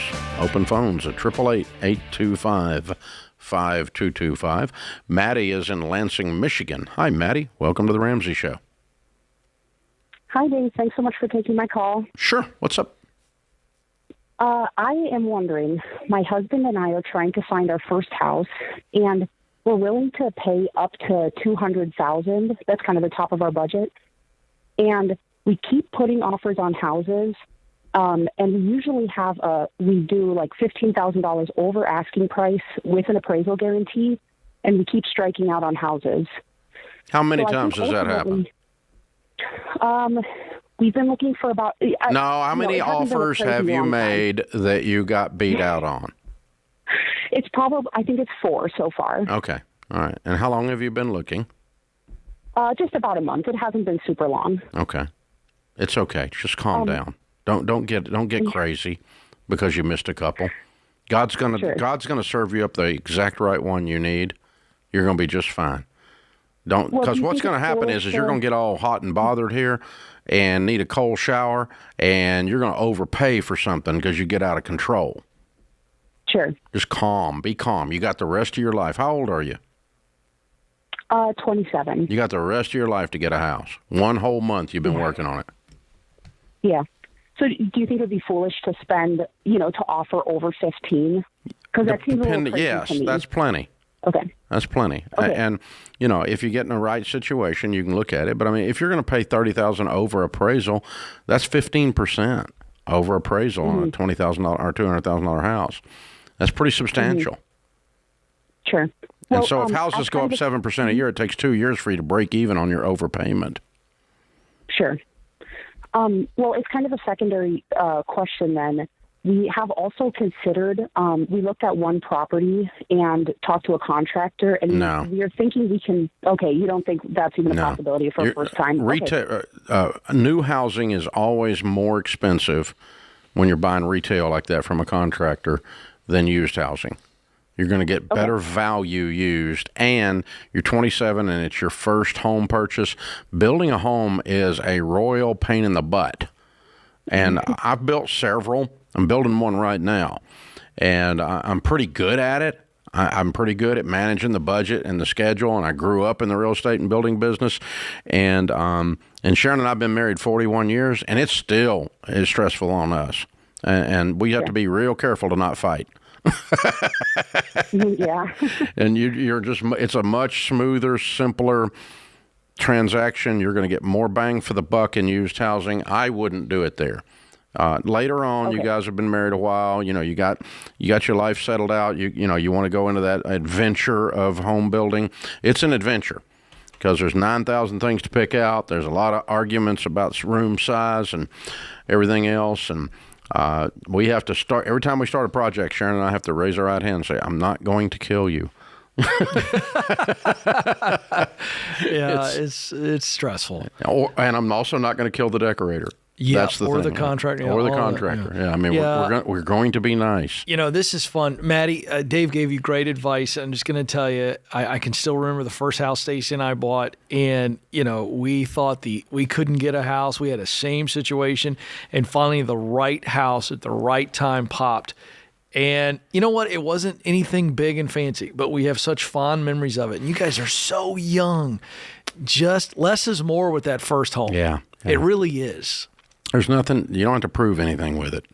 And you're not going to keep it forever. That's the key. Anytime somebody says a forever house, I always just laugh. Yeah. Your only forever house is in heaven. I'm just saying, because as soon as I've done enough deals with people like, this is my dream house. And as soon as you move in, your dadgum dream changes. That's what happens. All right. Andrew's in Orlando. What's up, Andrew? How are you? Better than I deserve. Dave, how are you doing today? The same. How can I help? Well, I am being sued by a credit card company, and I wanted to know what I'm in for. You actually been served? Not yet. I actually found out about it because a bunch of ambulance chasers started sending me advertisements for their services. So I looked up the law office, called them. They claimed to have no idea what I was talking about, so I went to the county clerk of court and found the case. So they actually have filed? Yes. Okay. All right. How much do you owe the credit card company? $20,000, roughly. Why has it not been paid? Basically, there was a point at which my ability to continue paying ran out. The short version is, after quarantine, my wife and I both got COVID twice. That put us out of a month of work each time, and then my cancer came back. Oh, my. And, for what it's worth, God is good. I'm cancer-free as of right now. Oh, that's good. But it was one of those things where every time we climbed out of one hole, something else hit. And recently, this past May, we got the greatest news that my wife's pregnant with our first child. But as you can imagine, that came with another set of holes to dig out of as we were trying to dig out of the other holes. Well, pregnancy doesn't usually cost any money. Much. It wouldn't have. The doctor's appointments, we found out that the insurance we had for her had been discontinued, and that her primary physician had retired, and we did not get they didn't switch us over to a new primary. So we went through a rigmarole of self-pay with an OBGYN for the last couple months. Okay. And you're back to work now after the cancer remission? Yes, I'm back at work full-time, and she is currently attempts to pick up hours with her clients, and she's looking at a second job as well as I. How's your energy level? My energy's great. Luckily, I didn't have to do chemo. This was good. Quite a long surgery. So what do you make? Together, last year we did $58,000. I did 45 of it. Now, what do you make now? Roughly 45 a year. Okay, doing what? I work as patient care specialist at an anti-aging clinic. Okay, what's your wife do? She is in full-time child care. She's sort of almost like a permanent daily babysitter. So you make 45 and she makes what? Last year she made roughly 13. This year, she's been keeping track of it, but I don't have her exact numbers just yet. Because the reason I'm poking around is I'm looking for something to throw at these guys. Okay, your best bet is to offer them about $5,000 or $6,000 as a settlement in full, because this is like 2 or 3 year old debt, right? It's not anything paid on in 2 or 3 years. Correct. Yeah, and if you offer them, quarter on the dollar or so, and you argue with them and fight with them a little bit, you're probably going to get it. So $5,000, $6,000. I'm assuming you don't have any money, though. Not at the moment, no. What's at the moment mean? Does it mean there's some coming? No, I mean, we're both looking for part-time jobs. Okay, I didn't know. I didn't know if somebody's getting ready to send you a check. I didn't know what you're talking about. Okay. Oh no, that don't get me wrong. That'd be lovely. Yeah, that'd be great. Yeah. Okay, so your best bet is to settle pennies on the dollar of some kind, 25, 35 cents on the dollar, cash on the barrelhead. Call this people and argue with them, and it'll take about 4 phone calls, and they're going to threaten you and call you everything, and you can settle with them. But if you can't scrape that together, the best you can do is what's called an agreed order, and that is agree to start paying payments to the law firm. And they will cease the lawsuit in terms of an agreed order. They'll take it before the judge will approve it. If you miss a payment, if Florida allows garnishment would be instantaneous. Yeah, they do. Okay. I'm pretty sure they do. That's how it works. I'm not an attorney, but we've worked probably 10,000 of these with these types of law firms. Keep in mind, this law firm has zero emotion in this. They don't care about your problems, all your history. All they care about is you are a widget on an assembly line. They are doing thousands of these a week. Thousands. So you're an item in a factory for them. So they're not emotional. You don't need to be emotional. Just try to settle it per month or scratch up $5-6 grand somewhere and make them an offer of settlement in full. And you will have to argue with them.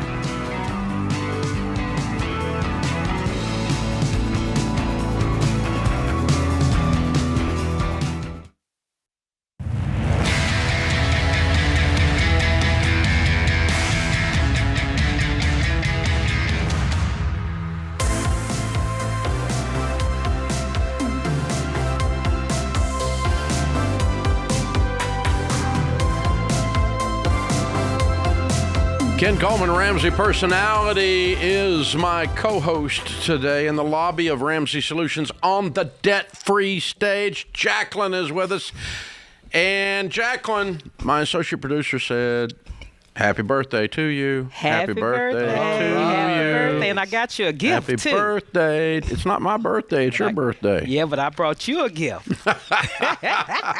This is called credit debt cards. I love it. Yes. That'll work. Nice. Yes. That'll work. I can't wait. Where are you from? I'm from Dallas, Texas. How much debt have you paid off? $180,000. Just like that? Yes. You're that girl. Yes, I am. And how long did this take? It took me 11 years to get to that point. Wow. 11 years. And your range of income during that decade? It started about 40 and then it ended about 65,000. Wow. What do you do for a living? I'm in customer service. I'm on the phones. Okay, cool. What kind of debt was this? Oh, it was some of everything. Debt. I had a HELOC. Mm-hmm. I also had business debt. Mm-hmm. I had credit cards, Chase Freedom, Chase Inc., mm-hmm. and all sorts of credit cards, all of them. I just wanted all of them. Yeah, so I had to get them all. Yes. Get them all. So of the 180, what was the biggest debts? I forgot. My mortgage. Oh, look at that word, people. Paid off the house. Yes, whoop, yes. Whoop, whoop.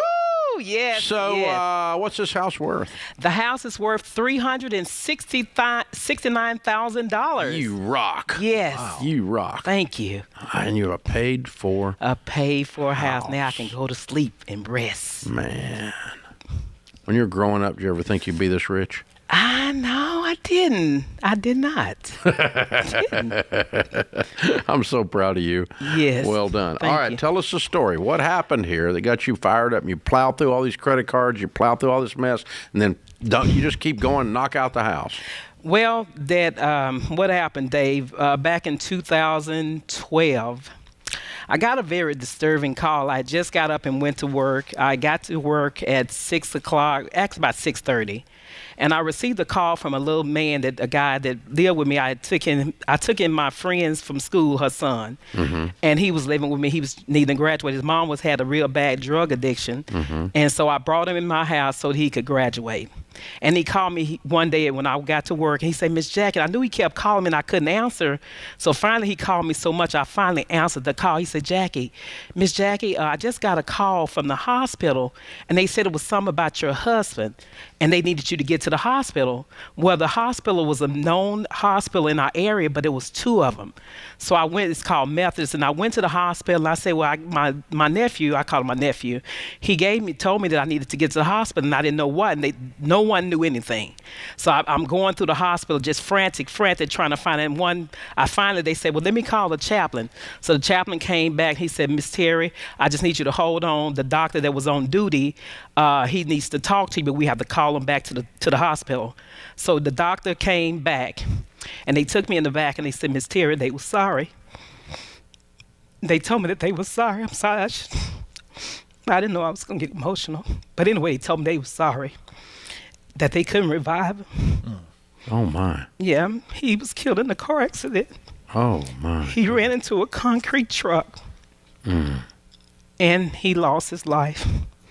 And that was the hardest thing that I had to do, I had to go home. That was 11 years ago. That was 11 years ago, and I had to go home to my children and tell them that they knew I was holding something because I didn't know how to tell them. Yeah. So I had to tell them. I called my pastor, and he called us to the church, and they knew something was going on because of the way I was acting. So we went to the hospital. Long story short, I went to the hospital. To my church, and my pastor talked to my children, and then we just had to figure it out, Dave. With me and him, we were already struggling, trying to make ends meet. We were struggling. So I knew I had to, if I wanted something better, if I needed to be the best example to my children, I had to do something different. But I just didn't know what it needed. I didn't know what to do. So one day I went to lunch with a friend of mine, and she showed up to the lunch. I didn't know her that long, but she showed up with lunch with some envelopes. And she had money in each envelope, and she brought us, one envelope said food. So I'm like, okay, she envelope cash, and here I go with my credit card to pay for my food, and she pulled her money out of her envelope. So I said, well, what is that? She said, well, I'm on this Dave Ramsey program. So I just, okay. So that went, and it was gone, and I didn't see anything else. So then later on in life, I was still struggling, trying to pay this, pay that. I would wake up my paycheck would hit my bank account about 6 o'clock in the morning. So I would wake up at 6 o'clock every time I got paid. By 6:30, in 30 minutes, I was able to have my account down to zero because all I had to do was just a click of a button.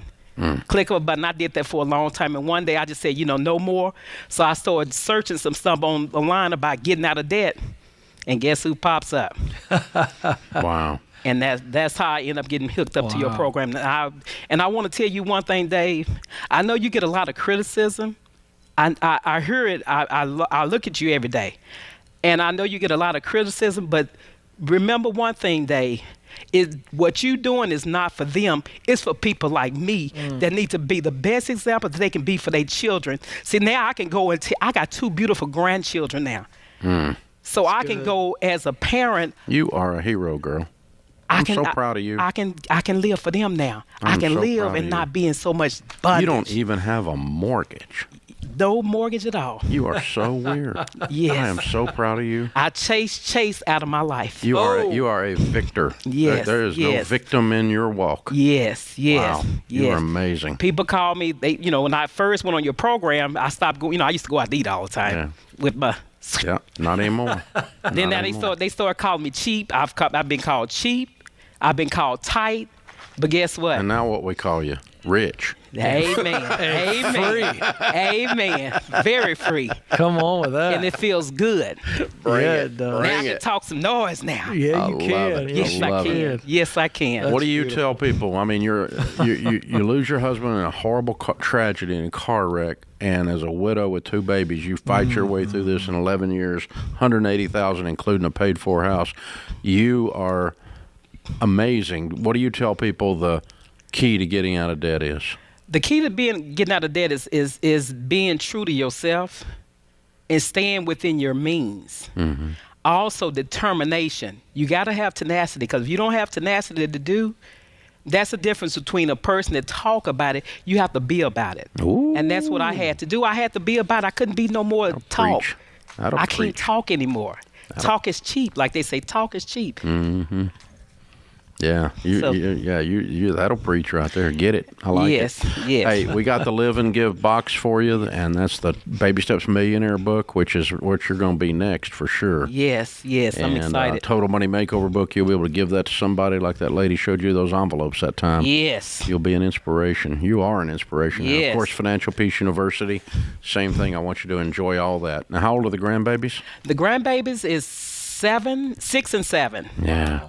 And I love them. If I'd have known how great grandbabies are going to be, I'd have been nicer to their parents. Yes. Yes. They get ready to go. They just started school this year. Yeah. Egypt and Eris, hey. I love it. My babies, they are wonderful. Hey, you're amazing. I'm so proud of you. Yes, thank you so much. You have overcome so much. You have strong-armed your way through it. And, man, what little bit we had to do with your story, we are honored. We're honored to be in your corner. We're honored to be your people. Well done. And also, Dave, I did want to say one thing. I do prison ministry. So what I want to do, and my goal in life, is to get this material into prison systems. Amen. While they, people are down and they absorb and they just in that season where they down. I want to be able to take this into the prisons, and that's my goal, is to come up with a plan to get it into the prison system. Well, we'll definitely help you any way we can. Yes, sir. You're amazing. All right, it's Jacqueline. What a hero. Dallas, Texas, $180,000 paid off in 11 years, making $40,000 to $65,000. You hear her story, don't you dare tell me you can't do it. She did it. Count it down. Let's hear a debt-free scream. 3, 2, 1. I'm debt-free!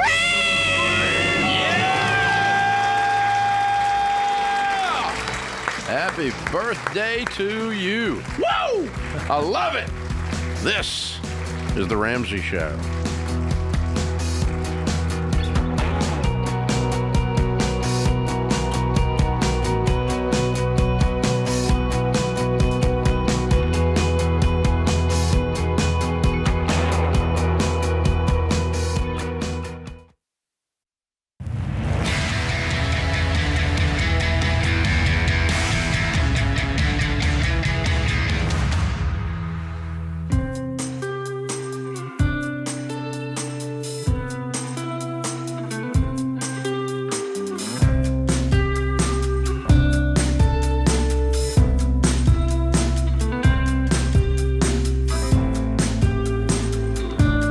Our scripture of the day, 2 Chronicles 15:7. But as for you, be strong and do not give up, for your work will be rewarded. Theodore Roosevelt said, when you play, play hard. When you work, don't play at all. I don't think I've heard that one from him. I haven't either. You can see him saying that one, That can't you? fits exactly. I like it a lot. Very good. Ashley's with us in Kansas City. Hey, Ashley, welcome to the Ramsey Show. Hey, good afternoon. How are y'all doing? Better than we deserve. What's up in your world? So I just found you about a month ago in your teachings, Dave, and turns out my grandparents have loved you many, many years. And I have an opportunity to get a job that will be paying $50,000 to $55,000 a year. Still negotiating that. And I currently earn $37,000 pre-tax. And in 2 weeks, I'll be on baby step 2. But if I were to take this job to transition, I would have to use my baby step 1 to supplement the transition to a new job. And I just wanted to know, why do you have to pay to idea? take a new job? Well, just to help. So the pay periods are different. So I get paid. So the 1st to the 15th, I get paid on the 15th for that work. So I won't have a paycheck to help tie over my bills during that 2-week change. So whenever I go to the new job, it has 2 weeks before a pay date. So I get paid when I leave this job, but not like 2 weeks after. So I have a wait period between jobs for a paycheck. If you leave the job and you work 2 weeks at the new job, you should get a check at the end of that 2 weeks. I don't understand. You should, but with how I asked them about their pay dates during interviews, and with how they work, there would be time between when my bills are due and when I get paid. So I wouldn't get a paycheck right then. So I was wondering if it was a good idea to take the job if I have to kind of take a step back Yes. with the baby step. Yeah, you need to take the job, but I'm also trying to figure out a way to work around this if I can. Yeah, how much time between when you would get the check and when your bills are due? About 10 to 12 days, depending on which bills it is. So rent would be 10 days, and like my insurance. Pay them late. Yeah, call them if you need to. Certainly the landlord for sure. But most of these, like utilities and things like that, you've probably got a 30-day window before there would be any charges. And so I don't think this is as big of a deal as you think it is. Oh, I've been really nervous about this. You guys just made that feel really silly to be nervous about. Yeah, I think you need to take the job, but I think you also need to minimize the use of the cash, which is what Ken's pointing out. Okay, so because I don't want you to be down to nothing. That scares me. But I'm gonna take the job anyway. Baby step 1 in a month. Yeah, and so yeah, you should be able to, but I hate for you to be back to zero. I really want to do that. Yeah. Let me think here. While you're thinking, Dave, let me throw this out here, Ashley. You have the ability to probably take on some short-term work. Yeah, that's exactly. Maybe some gigs. I'm sitting there looking at, and I'm just going to throw this out arbitrarily, but let's say you needed $2,000. The fact that you're in this you know right now what that number is. I'd go make that money on the side. I'd sell some stuff.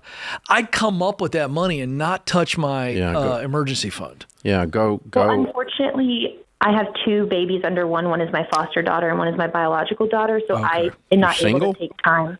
Yes, sir. Mm-hmm. Okay. Wow. So you don't have the margin to do that? To take time out of my day already because daycare is my work hours and I don't have the ability to supplement daycare with anyone else. I moved to a new city about a year ago, so I don't have the What is the new job? What are you going to be doing? Medical software support, which is I have tech certifications that I got, and I was supposed to be working that about a year ago. But my corporate job then was like, no, we don't want to move you. So I moved to where I am now, which is medical reception. And then I'll be doing medical tech, hopefully.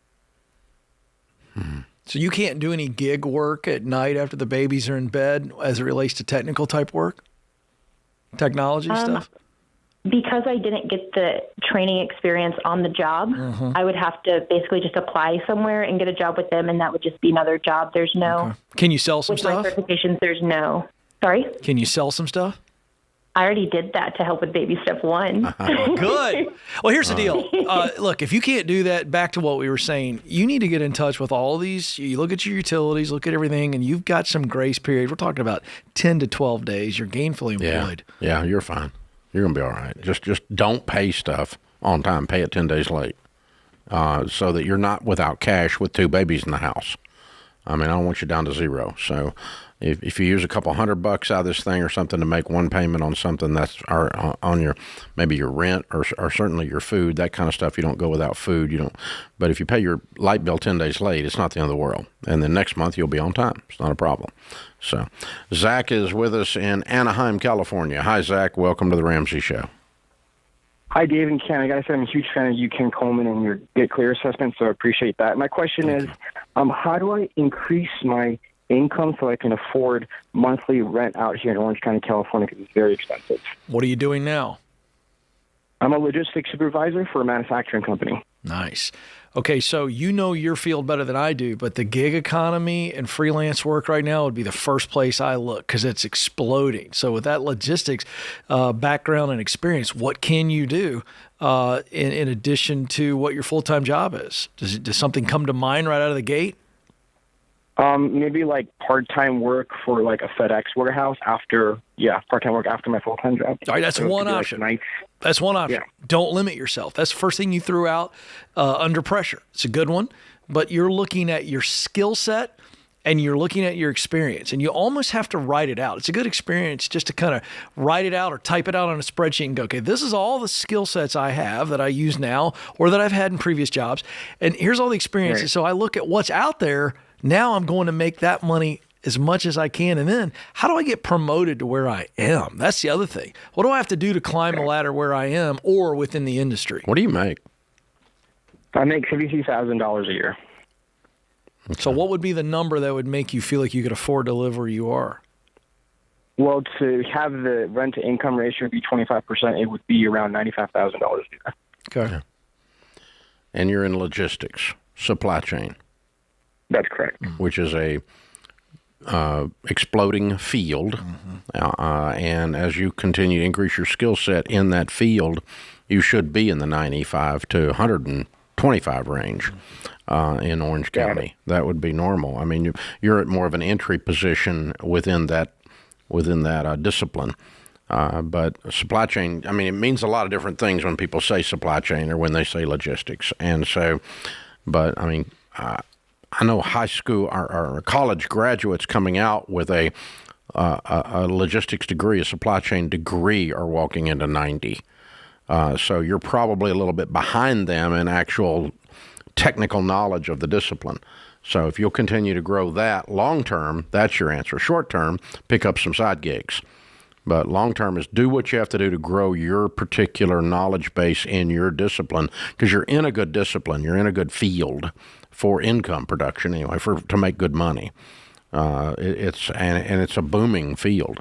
The beautiful thing about it is a lot of times you can more than justify your position by how much you save a company by managing it well. That's absolutely right. The quickest way to get promoted is win where you are in the now. A lot of young people, especially, and it's the nature of the game, certainly of being younger and you're in a new industry, but we're always looking for the next thing, the next thing, the next thing. And the best way to the next thing is the thing you got right now. Yeah. Win big. And that's crushing it and going above and beyond the expectations and showing them how you make you make the company more money. You bring up a great point, Dave. I'd be looking for ways to make my boss's life easier. That would be my number one goal. If I could show my leader, hey, I'm doing the job you've asked me to do, but I'm here to make your life easier, that's the best way to get a promotion that comes with a pay bump. Well, in inventory management and procurement and that process, our logistics person generally shows us every year how they're worth about 4 times what we pay them. Right. It's kind of something they learn to do in that business, is to show how wonderful they are. And I like it. As an employer, I love it. Yeah, so it's great. Yeah. Very fun. That puts this hour of the Ramsey Show in the books. We'll be back with you before you know it. In the meantime, remember, there's ultimately only one way to financial peace, and that's to walk daily with the Prince of Peace, Christ Jesus.